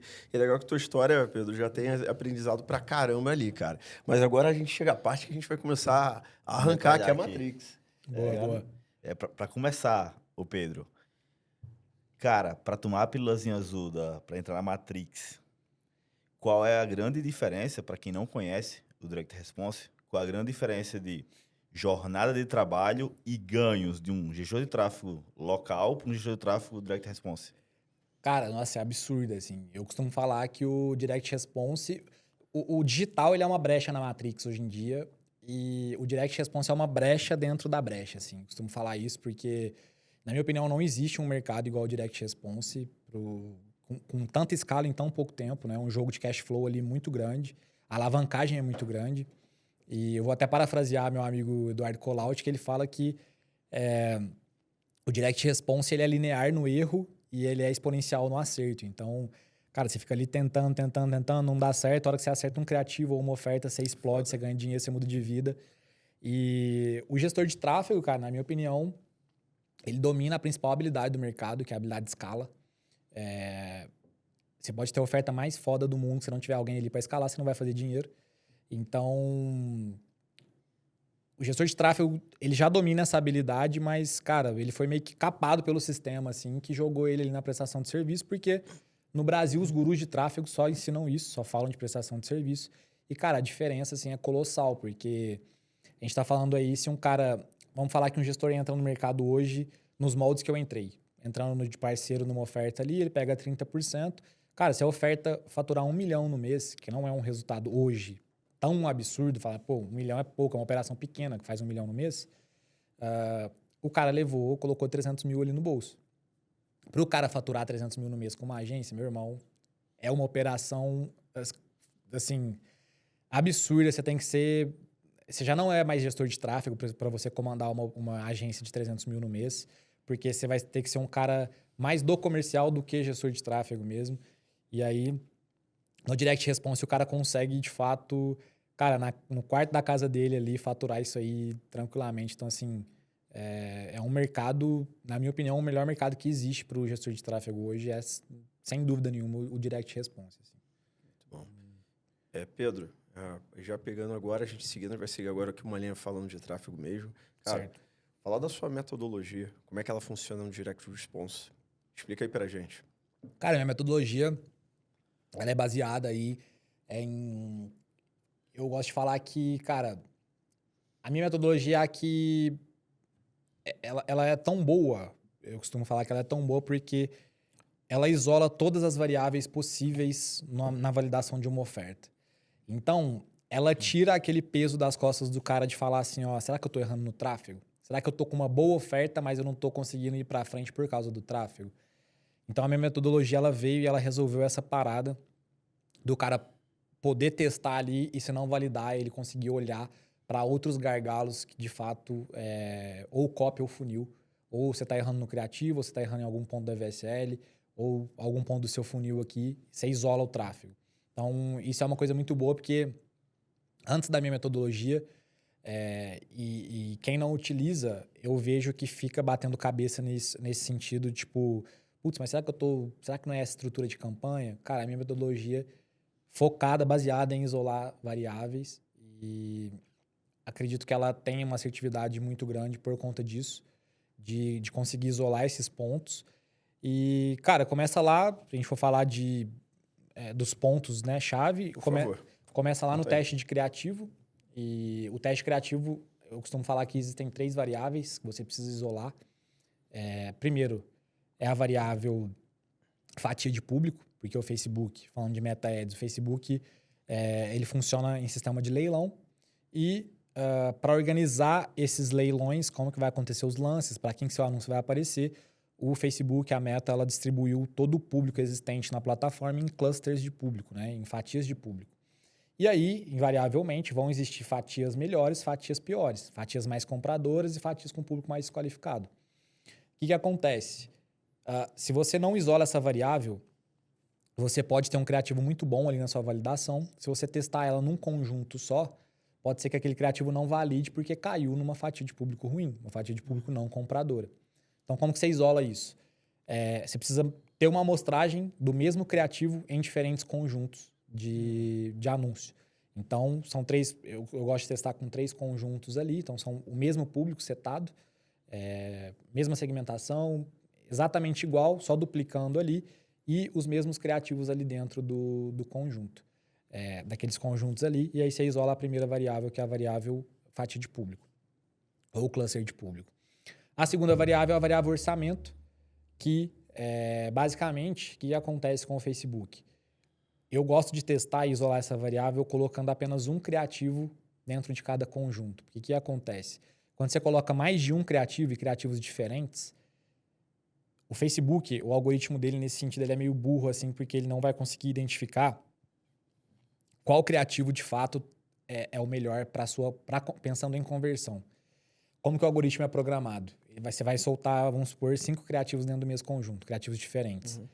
Talvez dentro daquele conjunto ali, entre aqueles 5 criativos, você tenha feito um criativo mais clickbait, assim, que chame mais atenção. Esse criativo ele vai receber mais clique, invariavelmente, o CTR dele vai ser mais alto. Só que o que vai acontecer? Ele vai começar a roubar todo o orçamento dos outros. Por quê? O Facebook vai identificar, tá recebendo clique, tá tendo um engajamento legal, beleza, vou soltar mais orçamento para esse criativo. Só que não necessariamente um criativo clickbait é o que mais converte. Então, se você solta 5 criativos dentro do mesmo conjunto, talvez você tenha um criativo ali muito bom que está deixando de receber o orçamento. Está sendo ofuscado. Está sendo ofuscado por causa do criativo clickbait. E pode ser que você tenha muito clique naquele criativo, muito checkout e não tenha nenhuma venda.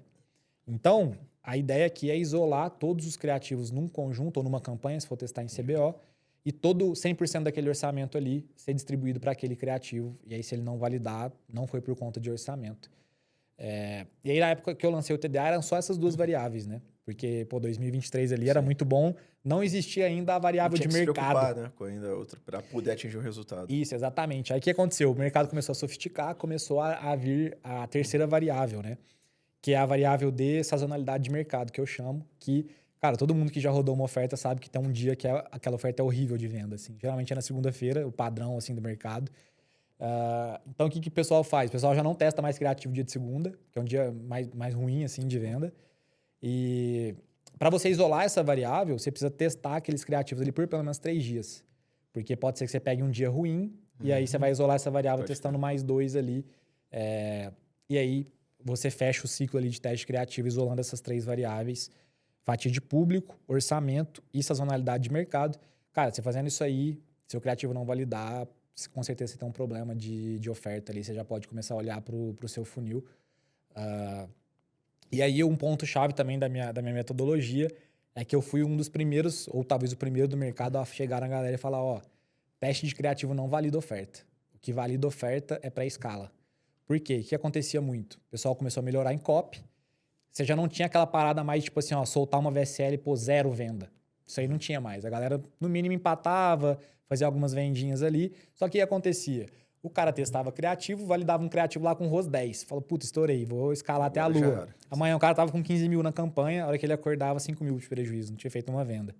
O que aconteceu? A oferta do cara não tá validada. Ele validou criativo, só que você validar uma oferta, entre aspas, com criativo baixo, que é o que acontece no teste criativo, cara, beleza, você vai ter uma amostragem muito pequena, talvez você atingir um cluster muito bom ali, um ângulo de criativo muito bom, que casou com o público, você vai vender, você vai achar que a oferta está validada, mas na verdade não está. A hora que você expandir aquilo ali, começar a colocar o orçamento de fato, ela não vai aguentar a atração de escala e vai zoar toda a parada. Então, o que eu fiz? Eu trouxe o princípio de pré-escala. Então, eu falei para a galera, ó, você tem que dividir o seu teste. Teste criativo é a primeira fase. Depois, você pega os criativos validados e você vai para a segunda fase, que é a pré-escala, que é onde você vai, de fato, validar a sua oferta. Você não pode sair escalando a partir do teste criativo, isso aí não existe mais. Isso aí dava certo lá em 2021, 2022.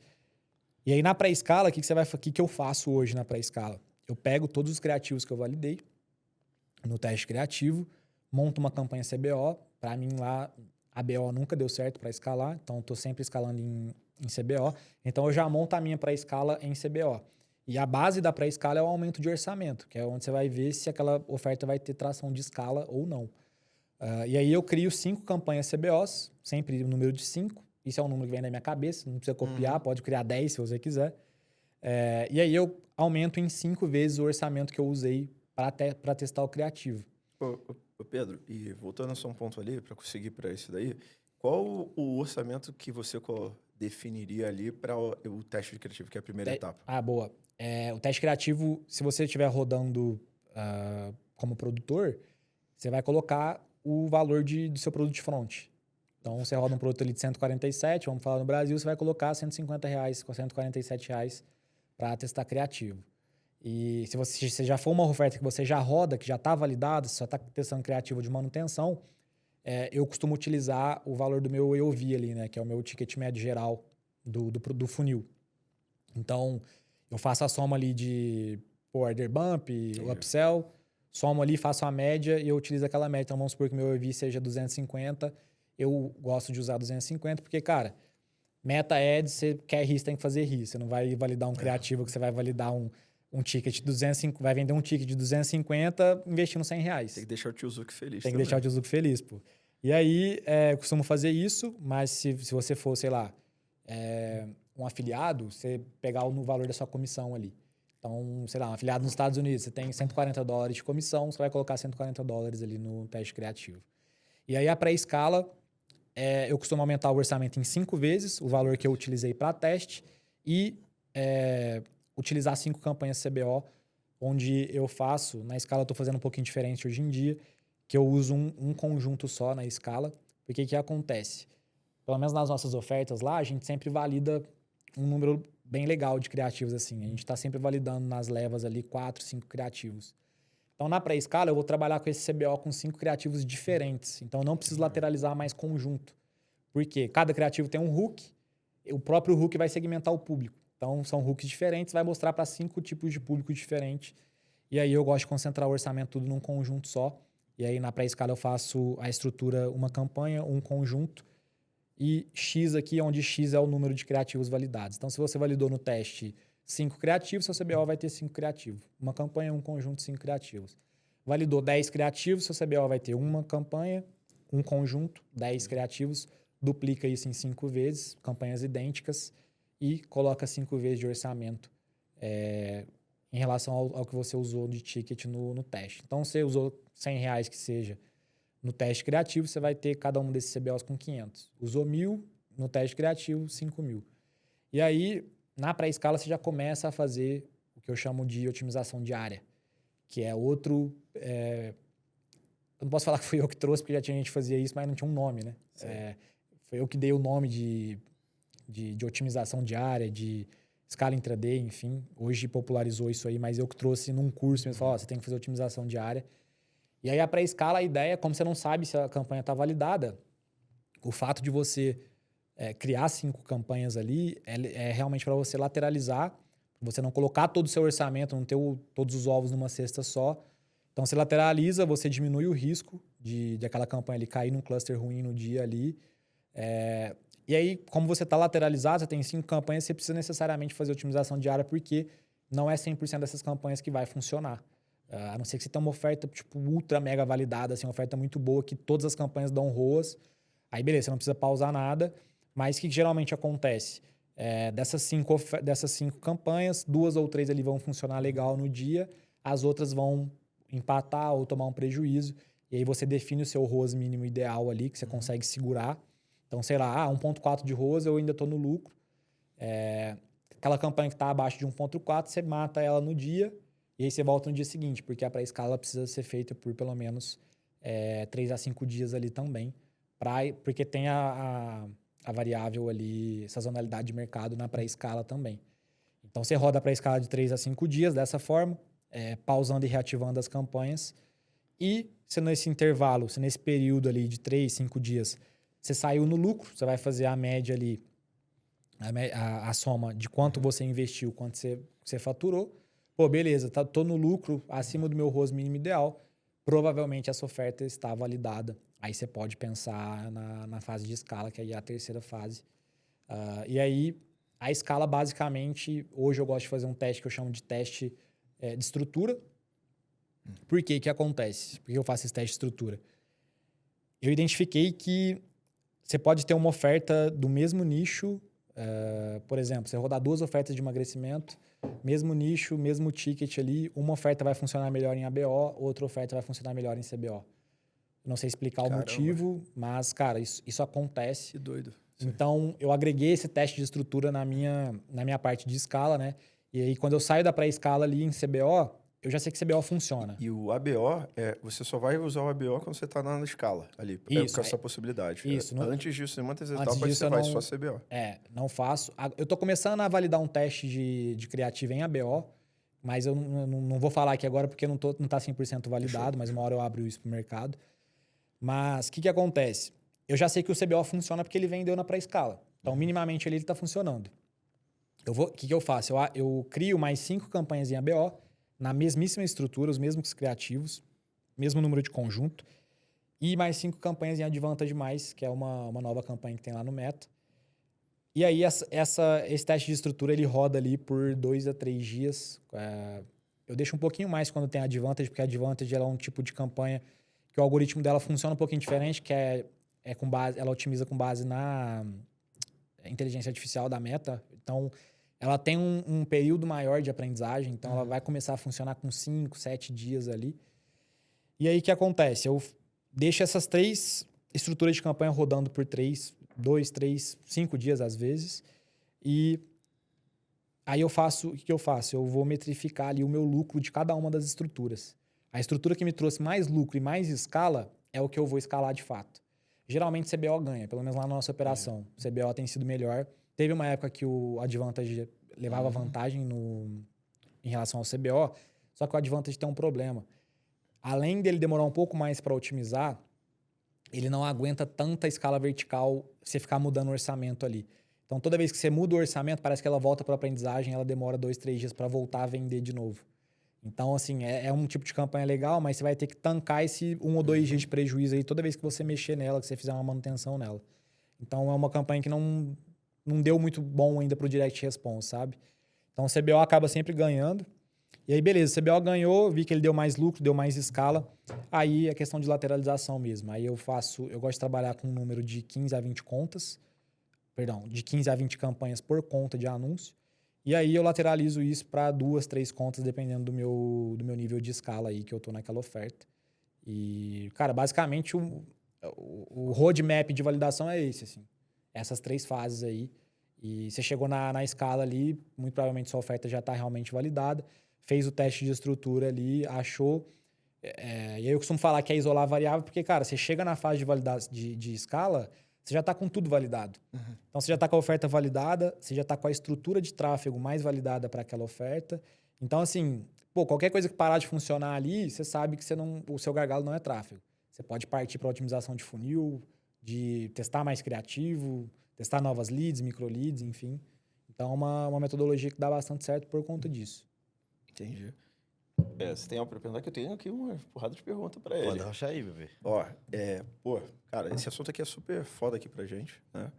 Porque esse é um conhecimento mesmo que a gente também acredita ser fundamental para quem é Direct Response. Total. E tendo a oportunidade aqui de ter você aqui, vamos lá, que a gente quer arrancar. Cara, a gente agora tem não só a Meta utilizando inteligência artificial, mas temos diversas ferramentas de inteligência artificial que o gestor de tráfego pode usar. Não estou falando só do básico de ChatGPT. Pedro, o que você utiliza? O que você recomenda? Estratégias que você esteja utilizando que vale a pena a galera ficar sabendo para ficar atento? Cara, em relação a IA, hoje o ChatGPT ele virou meio que meu conselheiro, assim. Pelo menos nos últimos, 4 meses eu não lembro de eu ter trabalhado um dia sem o ChatGPT aberto em alguma janela ali.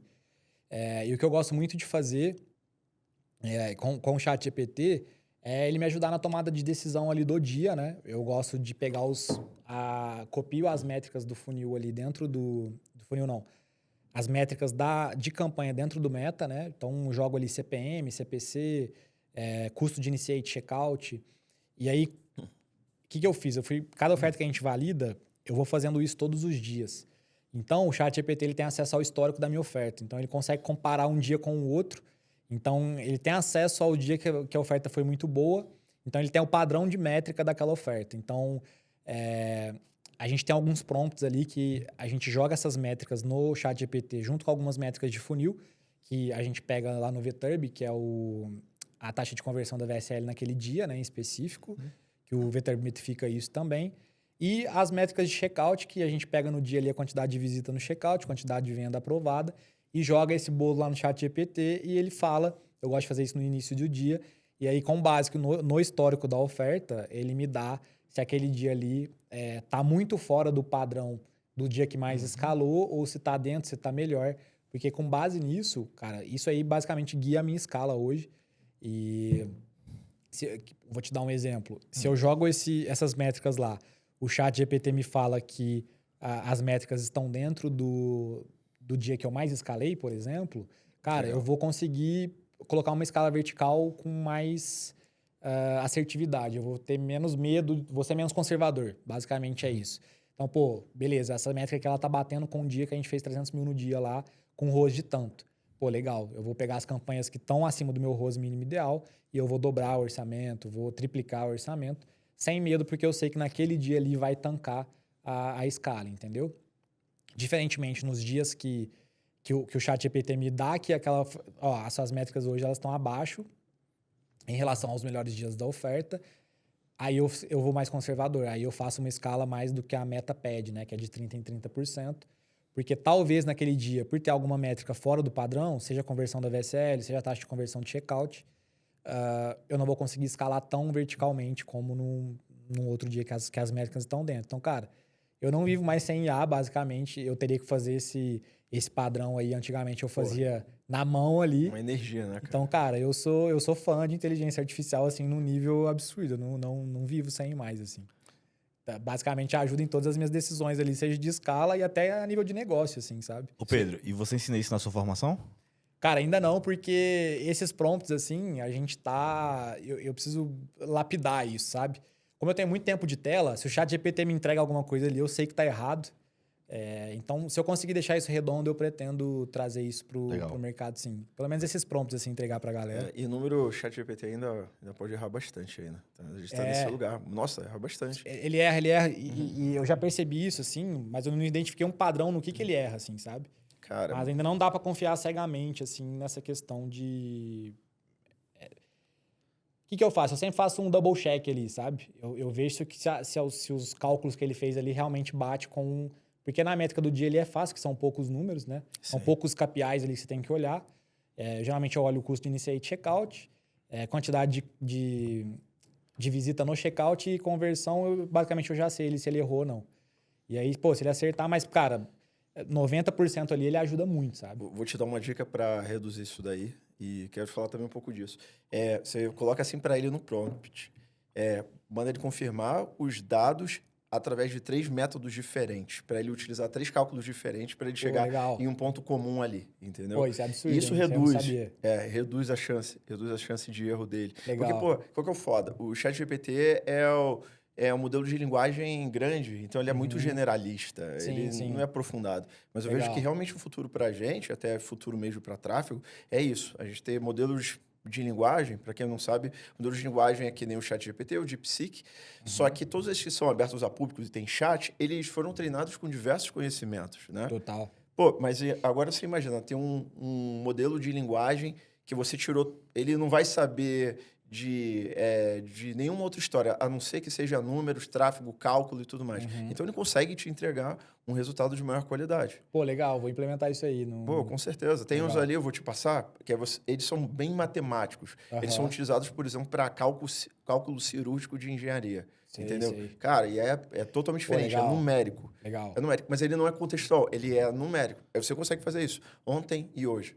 Ele vai te entregar de forma exata ali, você que vai ter que fazer a leitura. É Exato. basicamente isso. Ele vai te trazer isso. Você pode ver que o ChatGPT, quando vai entregar informação, ele já tá sendo legal, tá botando emojizinho, Sim, entendeu? Mas, pô... Ele pega a sua linguagem ali, né? Pô, e tudo isso gasta, na verdade, porque ele tem consumo de token, né? Sim. O token são os bytes que ele tá usando para processar algo. E, cara, tudo isso gasta muita energia para ele. Então, para ele ser ali simpático, mas isso é o que vende, né? Pô, total. Pô, eu acho o ChatGPT absurdo, cara. Uma solução assim... Cara, eu vou ser bem sincero, assim. Eu faço terapia no ChatGPT. Ele me conhece de cabo a rabo, assim. Tem pergunta lá de tudo quanto é coisa. Isso é perigoso, viu? Pô, cara, meu filho nasceu. Primeira coisa que eu fiz foi lá no ChatGPT. Ó, o ChatGPT, é o seguinte. Meu filho acabou de nascer. Como é que eu faço pra ser um bom pai? Ah, boa. Pô, e aí eu falo, ó, como é que eu faço pra melhorar meu casamento? E, cara, tudo. Ele sabe de vida pessoal, a trabalho. Sim. O ChatGPT... Pra você ter uma ideia, cara, o ChatGPT escreveu todos os criativos que a gente rodou no meu antigo lançamento. Tudo. A captação de lead.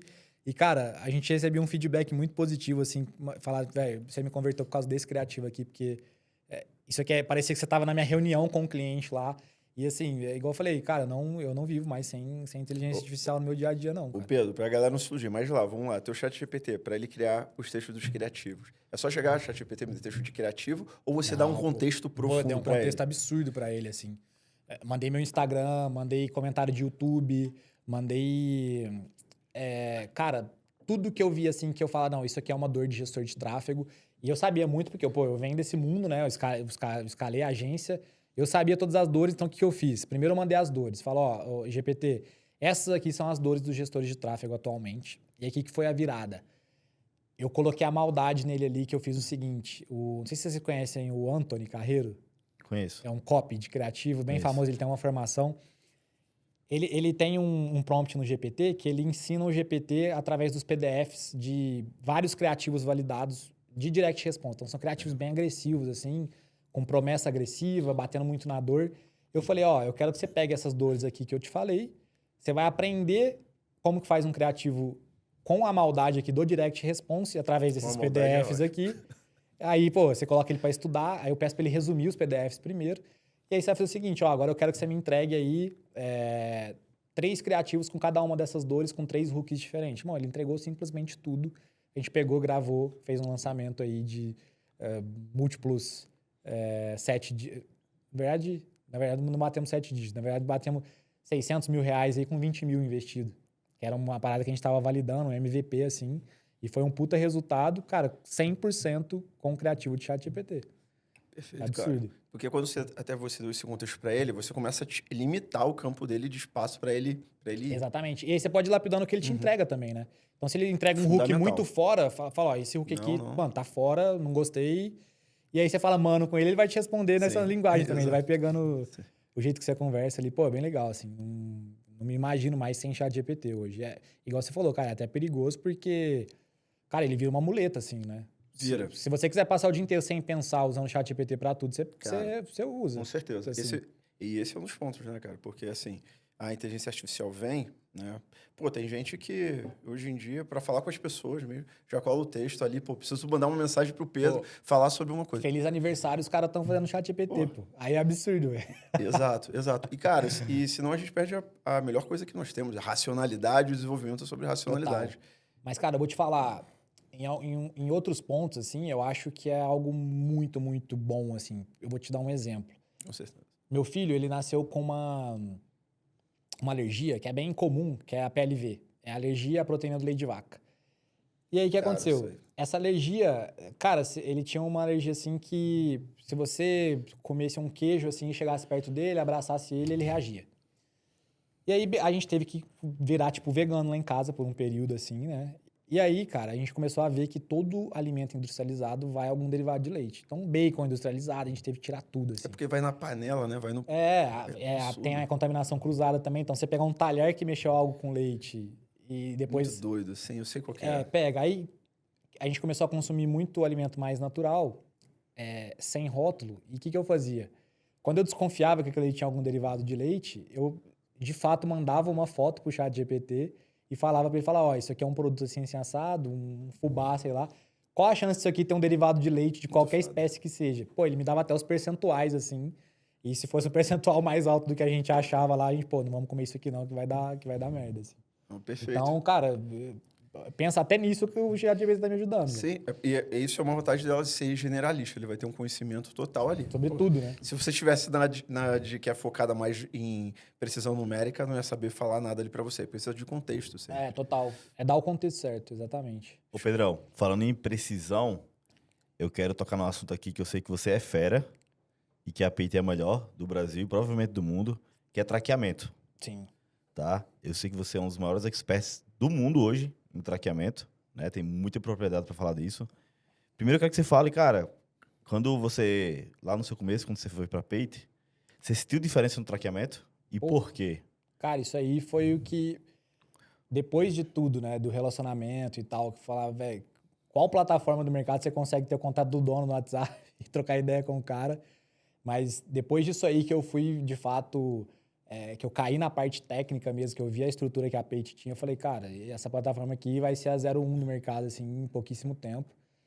E o que me espantou na época foi, de fato, a questão do traqueamento, o quanto de conversão o Facebook conseguia marcar com a Pate. E a gente fez diversos testes A/B, assim, com plataforma, e era papo da Page, tipo, quadriplicar, assim, o número de conversão em relação a uma outra plataforma, em relação à Page. E, cara, isso aí dava uma diferença absurda, assim, porque a gente tá falando de eventos marcados, a gente tá falando de otimização de campanha. Então, Tomada de decisão correta? exatamente. Você tem uma campanha A que tá com 40 conversões marcadas ali no Facebook, você tem uma campanha B com 10, irmão, qual você acha que vai escalar mais? Vai ser a de 40. Então, isso aí foi um diferencial absurdo na época, assim. Eu lembro que na época eu até conversei com você e falei, irmão, isso aqui será que tá certo? Porque a Page marca muito os eventos de conversão, é assim mesmo. Aí você me explicou todo o sistema de traqueamento da Page, vocês tinham trazido realmente algo novo, assim. E, cara, isso aí foi, na época eu me espantei, assim, foi uma parada que a gente viu diferença de fato na escala ali por conta dessa devolução dos dados para a plataforma de tráfego que a Page tinha, assim. Se o Bato quiser Page comentar tem, um pouquinho mais sobre isso. Bem, a gente tem como fator principal para trabalho ali na Page, né? A gente trazer eficiência para produtor, né, cara? E assim, quando a gente está falando de eficiência, está buscando alavancagem. Pô, o que é melhor do que a conversão para isso? E a gente não fica só, né, Pedro? Olhando só aprovação de cartão de crédito, layout de checkout. Cara, é muito mais profundo, igual a gente já falou aqui. Adquirente. Você tem que ver ali, adquirente, bandeira, como é que está esse comportamento, até a nível do banco. Então, tem as camadas muito antes. Pô, por exemplo, vamos ali, estamos falando de conversão. Já ocorreu com você ali de, por exemplo, através ali do suporte, até através do Thales ali, receber uma dica ali do melhor uso da ferramenta para aumentar a sua conversão. Ou seja, é a estrutura que vai dar a conversão para você. Porque não adianta a gente ter lá 20 mil features ali e, tipo, não te ajudar a orientar, use isso daqui, que isso daqui vai ajudar, funciona melhor para sua operação. Porque tudo tem que convergir para o objetivo final ali, que é a venda, né? Exato, tem que ter sinergia para venda. Exatamente. No final. Então a gente vai lá de trás, cara, já tenta ver lá do onboarding, já tenta ver ali da aprovação do uso de ferramenta, tudo estrategicamente, para depois começar também a olhar para esses pontos de funil, onde a gente já consegue ser bom. E rola uma coisa que é o seguinte, principalmente agora falando de Brasil, desde pandemia começou a aumentar muita fraude, começou a ter muita galera ali fazendo os golpes novos, entendeu? E assim por diante. Então, o que aconteceu com isso? Aumenta os riscos operacionais, adquirente, bandeira. O que os caras começam a fazer? Eles começam a se fechar mais. A Page continua ainda só aprova realmente quem tem qualidade ali, quem tem indicação ali, quem tem realmente potência ali. A gente faz a entrevista para trazer os melhores, que estão dentro de produtos legais. Por quê? Acontece esse bloqueio lá a nível de adquirente, de bandeira, mas não só isso. Eles estão tendo que apertar globalmente. Então, o que tem que fazer? É como se, ao mesmo tempo que está aumentando a inflação, está reduzindo a conversão. Então, a gente tem aqui um time focado para poder continuar buscando mais conversão, fechando lacunas para buscar mais conversão e assim por diante. Que, inclusive, a gente está fazendo isso para o internacional, cara. Por isso que está demorando mais. Acho que, até comentei com o Thales, eu gostaria de ser um dos primeiros a testar a Page internacional aí, sem dúvida, porque ele veio falar comigo, eu falei, cara, eu tenho certeza que vocês vão despontar muito forte, assim, com o internacional. E a Page, ela tem uma parada muito boa também. Aliás, uma parada muito boa não, é o principal, que na época a gente fez os testes AB também. Além dessa questão do traqueamento, a questão da conversão de checkout também, cara. E assim, a gente não foi pra Page por causa de D+2, não. A gente foi pra Page por causa de conversão de Porque senão não checkout. adianta, né? Se não tiver convertendo. Todo o restante foi um plus a mais, assim, sabe? E na época, pelo menos, enquanto a gente rodou o Brasil, foi 100% Page, assim, sem sombra de dúvidas. E por conta de questão de, primeiro, conversão de checkout, tava, disparado, assim, coisa de 10% a mais do que a nossa segunda melhor plataforma. Essa questão do traqueamento foi um plus absurdo, assim, porque não é só a questão da comunicação, da conversão para o Facebook. Quando você entra lá no Pixel do Facebook, tem várias camadas de paridade ali que são os eventos que o Facebook registra. E cada um desses eventos, ele dá uma nota para a paridade, né? Para o quanto ele consegue agregar de dados ali que a plataforma trouxe para ele. Então, você pega CEP ali, ele pega no Pixel, idade do público, nome, e-mail, telefone, tudo. E, cara, a Page aumentou, assim, na época, absurdamente as notas de paridade ali. Então, a gente costumava rodar com 7.7, 7.8, achava bom. A gente mudou para Page, na parte de Initiate Checkout, estava dando 9.9. Então, tipo assim, o Facebook, ele sabia exatamente quem que era o comprador, sabe? Que era a dona Joana ali, de 55 anos, do e-mail tal, da cidade tal. Pô, isso é absurdo, porque a inteligência do Facebook, ela trabalha com base nessa informação. Então, ele vai buscar mais clientes parecidos com a dona Maria, e sua campanha vai otimizar muito mais. Então, cara, de fato, mano, é imbatível, assim. A Page não tem pra ninguém nesse quesito aí. Inclusive, é um grande gargalo, além do Meta Ads, né? Que tem essa loucura aí, vive mudando. E a gente tá sempre atenado para se atualizar com as mudanças do Facebook. Então, por exemplo, o Facebook mudou hoje, cara, a gente pega a documentação do Facebook, em 2 dias no máximo a gente atualiza. Sim. No dia, geralmente. Geralmente é no dia. Pô, forte. Geralmente no dia. 2 dias é o máximo que a gente leva. Pô, forte, né? porque geralmente tem essas mudanças de plataforma. E não atualiza a documentação. Documentação. Total. E aí, um grande gargalo do nosso mercado é Google Ads, né? YouTube Ads. E, cara, todos os nossos clientes falam que não precisam usar nenhum tracker externo para rodar o YouTube com a gente. Pô, cara, isso aí foi uma coisa que até falei pro meu sócio na época. Falei, cara, basicamente aqui a perda de conversão tá mínima na Page. A gente, se não quiser usar tracker externo, não precisaria, assim. E outra coisa muito importante também, e não tô aqui puxando saco, mas o quanto a conversão aparecia rápido no gerenciador. Isso é um diferencial absurdo também, porque, cara, a gente tá falando de otimização diária, direct response, você precisa ter no minuto ali a conversão. Então, às vezes, realmente saía aquela venda, você ia olhar o gerenciador e atualizava, a venda já estava constando lá. Às vezes, você tem uma plataforma que marca 100%, que não existe, mas, pô, aquilo ali vai atualizando durante o dia. Ela chega no final do dia com 100%. Irmão, pro direct response não adianta nada.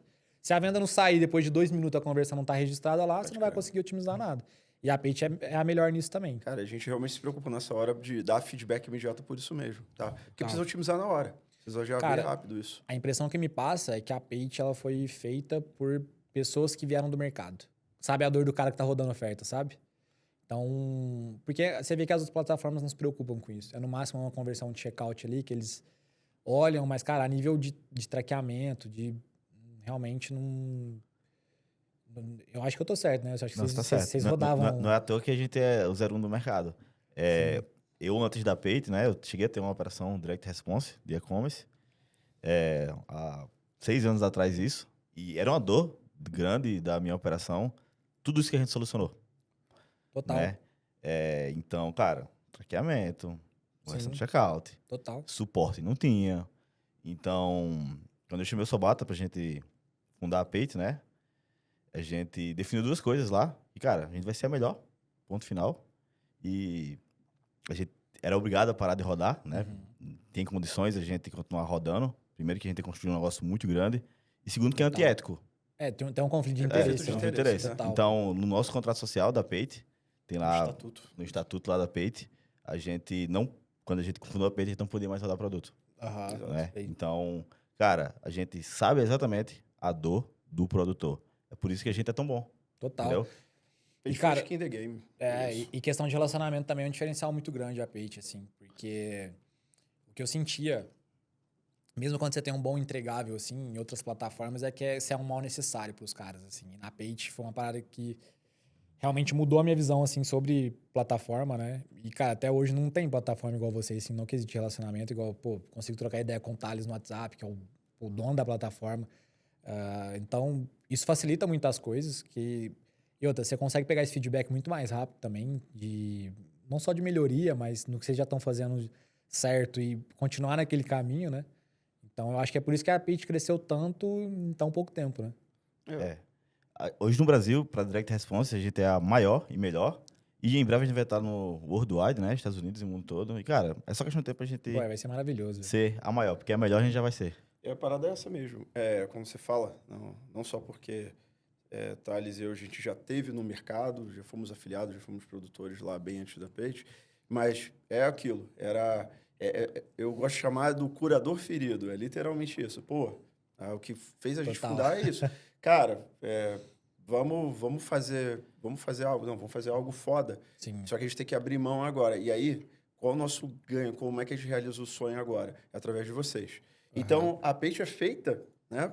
Embora lá no início foi feita com as visões minhas e do Thales. De tipo assim, cara, faltou isso aqui pra gente. Isso aqui seria muito foda de ter. Depois era totalmente o que vocês queriam, tá ligado? O que os produtores queriam. O que a galera que você falou do Instituto, da Six queriam, outros grandes players aqui também, o que eles queriam era isso. É isso aqui que vai te dar resultado. E sempre fazendo a mesma pergunta, né? Cara, o que a gente pode fazer para te ajudar a converter mais? Sempre converter mais, entendeu? Total. E sempre questionando. Porque, pô, às vezes, né? Você vai chegar assim para um cliente, você atendeu lá em agência, você sabe bem, Pedro. Cara, o que dá para a gente melhorar aqui? Aí o cara vai pedir uma parada, só que ele pede uma coisa que não vai agregar resultado para ele, entendeu? Sim. Então, a gente tenta sempre conduzir esse diálogo para o resultado, cara. Total. Entendeu? Levar essa visão de conversão. Sim, sim. É focar no 80-20 ali, né? Com certeza. No que traz realmente o resultado final ali. Que é o que todo mundo quer, né? Não adianta nada você ter uma feature ali, olha que legal isso aqui. O que me ajudou? Converteu mais quantos por cento aqui? Isso. Aqui na Page a gente é muito objetivado a, cara, colocar mais grana no seu bolso. E uma parada que, cara, a gente conversando aqui no podcast, e eu refleti, tá? E você vai concordar comigo, tipo, hoje quais são as maiores empresas de Direct Response com tráfego interno? Cara, Six, BH, Instituto Experience, tem o Felipe Ferreira. Acho que são os 4 maiores, né? Eu acho que o Arthur também, né? É o Arthur PC, as 5 maiores. Cara, dessas 5, só o Felipe que não rodava na Page. Total. As 4 rodam na Page. É que não tem como sair, cara. Depois que você cai na assim, Page, velho. Eu vou dizer uma parada também. Que, é claro que não foi esse motivo que eles cresceram, só isso, né? Eles têm um mérito deles, são muito competentes, mas assim, as outras plataformas, o que elas entregam para os clientes deles, que a gente vê, eles entregam viagem. Total. Sabe o que a gente entrega? Além de conversão e lucro no bolso, cara, eu lembro, o Luke e o Ale, quando começou na Page, cara, várias vezes, reunião com eles, ajudando eles, dando um direcionamento empresarial. Você tá no Master da tua cúpula? Sim. Tá desde o começo? Tô desde o começo. Eu lembro que eu tava no começo, né? E eu lembro que na segunda call tava o Ale e o Cícero dando aula de gestão pros caras. Foi, verdade, verdade. Cara, isso aí é você não tem... Isso é uma parada importante porque no mercado de Direct Response, especificamente, você não tem em quem se basear. Porque, os caras eles são os maiores. Eles vão modelar quem? Do Direct Response. Sim. Então, essa ajuda, e nesse quesito de gestão, cara, isso aí é fundamental. Porque quando você tem um benchmarking, eu acho que fica mais fácil. Com certeza. Tem essa empresa aqui no Brasil que é a maior Direct Response. O que eles estão fazendo a nível de gestão? Fazer engenharia reversa. Engenharia reversa. Você não tem. Você não tem essa pessoa, essa empresa para se basear.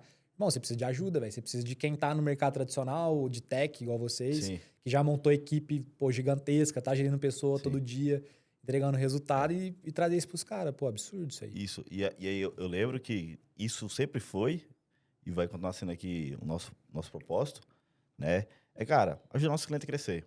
E a gente sabe que é muito melhor a gente entregar conhecimento e conexão útil para o nosso cliente do que uma viagem. A gente coloca grana no bolso dele, ele viaja quando ele quiser. Exato. Né? Então, isso vai muito da nossa cultura. Tipo, tem cliente com nível de consciência menor, fica, a gente poderia fazer viagem. Cara, a gente dá muito mais que viagem. Total. A gente ajuda o nosso cliente a construir um negócio de verdade. Porque o que é mais importante você construir seu negócio, você crescer seu negócio, sua empresa, cara? Exatamente. E assim, isso aí do nível de consciência é verdade, porque eu vejo... eu vejo alguns players, assim, escolhendo plataforma pelas premiações. Então, pois é. irmão, você tem que escolher plataforma pela conversão de checkout, porra, o mínimo. Como é que você vai falar, eu vou rodar nessa plataforma aqui porque eu vou ganhar viagem pra não sei aonde? Tipo, Irmão, você tem um paga checkout essa que mais viagem. converte, você valida oferta, irmão, se você quiser ir pra Dubai 20 vezes no ano, você vai, pô. Exatamente. Foda-se. Exatamente. Essa é a liberdade que a gente quer dar para nossos clientes. Total. Ter empresas grandes, estruturadas e com muito lucro. Essa é a nossa visão. É isso que a gente quer dar para nossos clientes. Pode ver que vocês têm uma retenção, deve ser de quase 100%, imagina. Cara, Dificilmente cliente alguém para que sair da entra na Pay Payte, sai. os únicos clientes que saem da Payte é quando vão para os Estados Unidos. É isso aí. Isso é foda. Vai começar Porque aí a é voltar mercado, agora. né? Aí não é... Mas em breve a gente vai resolver esse problema. Ah, total. Pronunciado, vou começar a voltar agora. Ô, Pedro, cara, como é que... A gente está chegando já mais ou menos aqui no fim do podcast. Cara, eu queria saber como é que você vê o futuro para o gestor de tráfego de um modo geral aí, para as empresas de direct response, e o gestor de tráfego, como é que ele deve se posicionar aí? Cara, hoje em dia, nosso mercado evoluiu muito, né? Direct Response virou um mercado de fato, então... Eu acho que o mercado de tráfego, de maneira geral, no Direct Response, ele tá pavimentado, assim. Então, se o cara quiser hoje entrar sem saber nada de tráfego, falar, não, eu vou consumir um conteúdo no YouTube aqui para aprender a mexer na ferramenta, logo após isso ele já consegue encontrar um curso focado em Direct Response, aprender e, o melhor de tudo, ele consegue entrar numa empresa de fato estruturada. Ele vai entrar ali como um gestor júnior, vai ter a oportunidade de crescer ali dentro daquela empresa. A gente tem inúmeras, dezenas de empresas mega estruturadas assim que dão essa oportunidade de crescimento para o gestor de tráfego. Então, assim, acho que hoje está mais fácil entrar no mercado, está um mercado mais aberto, assim. Antigamente, era difícil, assim, era um mercado fechado. Essa questão do plágio. Hoje em dia as empresas fazem contrato, irmão. Você é um gestor de tráfego, você vai lá plagiar a oferta do cara, você vai se ferrar, assim. Você vai responder na justiça e tal. Então, eu acho que o cara que vai entrar no tráfego hoje pro Direct Response, ele consegue ter esse background assim que as empresas dão hoje, que as operações dão. Você vai... eu falo que hoje um júnior que entra numa operação do Arthur PC, por exemplo. O cara tá metendo 140 milha no mês, né, de faturamento. O cara é gestor júnior, ele tá dentro de uma operação que ele tá vendo ali, sei lá, 100 milhões de investimento em tráfego no mês. Cara, olha o background que você vai ter, olha o track record que você vai ter. Eu tô no mercado há 5 anos e eu não sei o que é que você colocar 100 milhões numa operação ali no mês, entendeu? Então, assim, isso é algo absurdo. O mercado tá cada vez mais quente, aquecido. A hora do cara pular o muro é agora, sabe? Deixar esse mercado tradicional de prestação de serviço, porque o ouro tá no Direct Response. Vem porque eu não sei até quando vai durar. Pelo menos no molde que é hoje, assim, de ser essa brecha na Matrix ainda, porque eu acho que o mercado ainda tem muito para sofisticar, tanto a nível de mercado como a nível empresarial. E, cara, é aquela coisa, né? Cada ano que passa fica mais difícil. Pelo menos é o que eu penso, assim. O mercado nunca fica mais fácil. E você ter a oportunidade de entrar, você conseguir, ter acesso a cursos específicos para Direct Response, que até pouco tempo atrás não existia. Isso é muito bom, adianto, assim. Então, é o que eu sempre falo. Eu vou pregar a bandeira do Direct Response, mano, pra sempre. Foi o mercado que mudou minha vida. E venham quanto antes, assim. Se eu puder dar um recado, eu acho que seria esse, assim. Boa. E você tem previsões de como vai lançar aí, de novo, um conteúdo? Cara, o que eu vou fazer? O que aconteceu, né? Como acho que o mercado, ele tava sedento por um mecanismo como o mercado americano, assim. E a guruzada meio que entrou babando, assim. Todo mundo lançou esse modelo de mentoria. Você lança uma mentoria, aí você valida uma oferta, passa para o cara rodar como afiliado. E eu quero distanciar o meu produto disso, assim, que meu produto não é isso. Meu produto é um ecossistema de Direct Response mesmo. Então, não faz sentido eu lançar por lançar. Hoje a gente tem parceria com vários produtores lá. Se você entrar hoje na formação Gestor DR, de cara você já tem 6 ofertas ali extremamente validadas para você rodar, que estão vendendo milhões de dólares todos os meses. Mas agora, em dia 6 de julho, eu estou indo para Barcelona, no Affiliate Takeover. Eu vou lá para me conectar com diversos produtores. Eu quero trazer ofertas de infoproduto também, além de nutracêutico. Então, eu vou acabar com essa objeção de que o mercado americano é caro, porque a gente vai trazer um sistema de afiliação para infoproduto também. Vou reestruturar a parte de... a gente vai ter call sobre low ticket, sobre outras fontes de tráfego, YouTube, Native, enfim.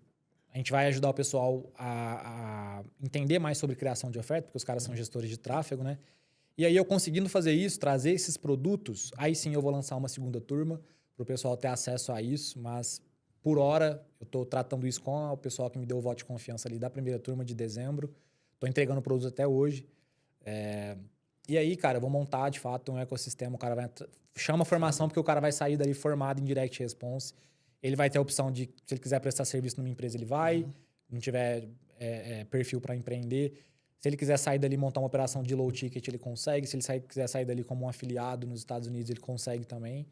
E, cara, é isso, assim. E trazer os parceiros para perto, né? A Page, mais Sempre, produtores. Aí, conte Sempre. com a gente sempre. E aí, contar com vocês aí nesse... Ah, com certeza, pode contar com a gente. Você sempre contou, né? Sempre contei, pô.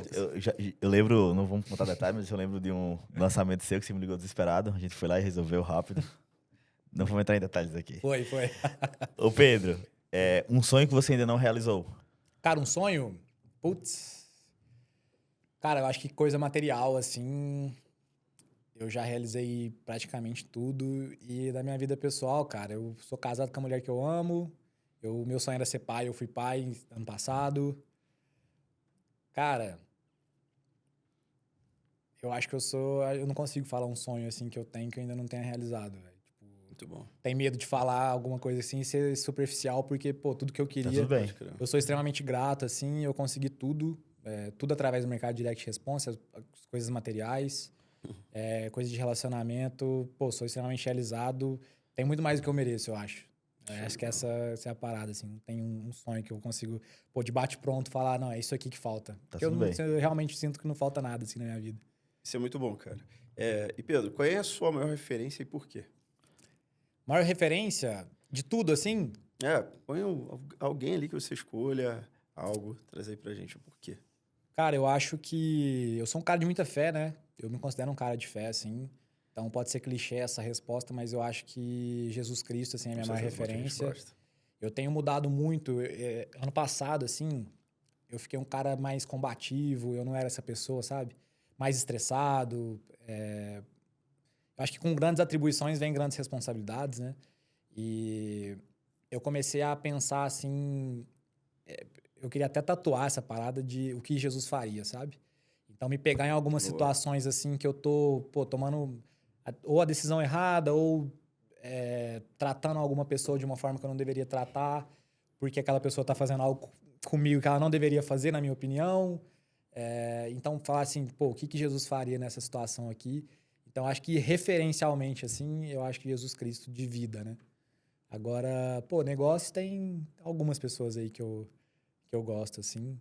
Para tráfego, eu vou até citar um cara aqui, que é o Jason Kutazi. Eu acompanho muito ele hoje em dia, apesar dele ser muito low profile pro meu gosto. É um gestor de tráfego gringo aí. Eu acho que hoje é o maior gestor de tráfego do mundo para Direct Response, assim. Ele já gerenciou mais de 350 milhões de dólares só em Meta Ads, é um cara gigantesco, assim, já foi top 1 em várias plataformas gringas, assim, como afiliado. É um cara que eu gosto da filosofia de vida dele. Para tráfego, eu acho que é o que eu citaria o Kutazi aí. Vou dar essa moral para ele. Show de bola, Pedro. Cara, Pedro, quero te agradecer por ter compartilhado seu conhecimento, tá? É um conhecimento muito válido. Cara, parabéns pela sua história, né? Toda a superação que você já teve, todas as dificuldades que você superou. Você foi pai agora, parabéns também, é um grande sonho. E, cara, queria agradecer a parceria que a gente sempre teve. Você além de cliente, é um parceiro muito próximo, a gente troca ideia. Tô sempre aberto aí às suas dicas, seus conselhos. E, cara, te desejo muito sucesso na sua carreira, no futuro lançamento, que você ajude a transformar a vida de mais algumas milhares de pessoas, porque você já fez isso. Total, com certeza. Né? O objetivo é esse mesmo. Espero que você construa uma empresa muito top, entendeu? Que você e sua família sejam muito felizes. Muito obrigado por tudo. Pô, muito obrigado, irmão. Eu que agradeço aí o convite de vocês. Considero vocês uns amigos, assim, de mercado mesmo. Cara, considero a Page plataforma 01 do mercado. Vocês me ajudaram quando realmente eu tava precisando daquela alavancagem, assim, e veio para completar o meu ecossistema do jeito que eu falei, da forma que eu falei. E eu tenho muito carinho pela Page, pela solução que vocês criaram, assim, muito, muito respeito por tudo que vocês vêm fazendo. E, cara, o propósito realmente é mudar cada vez mais vidas.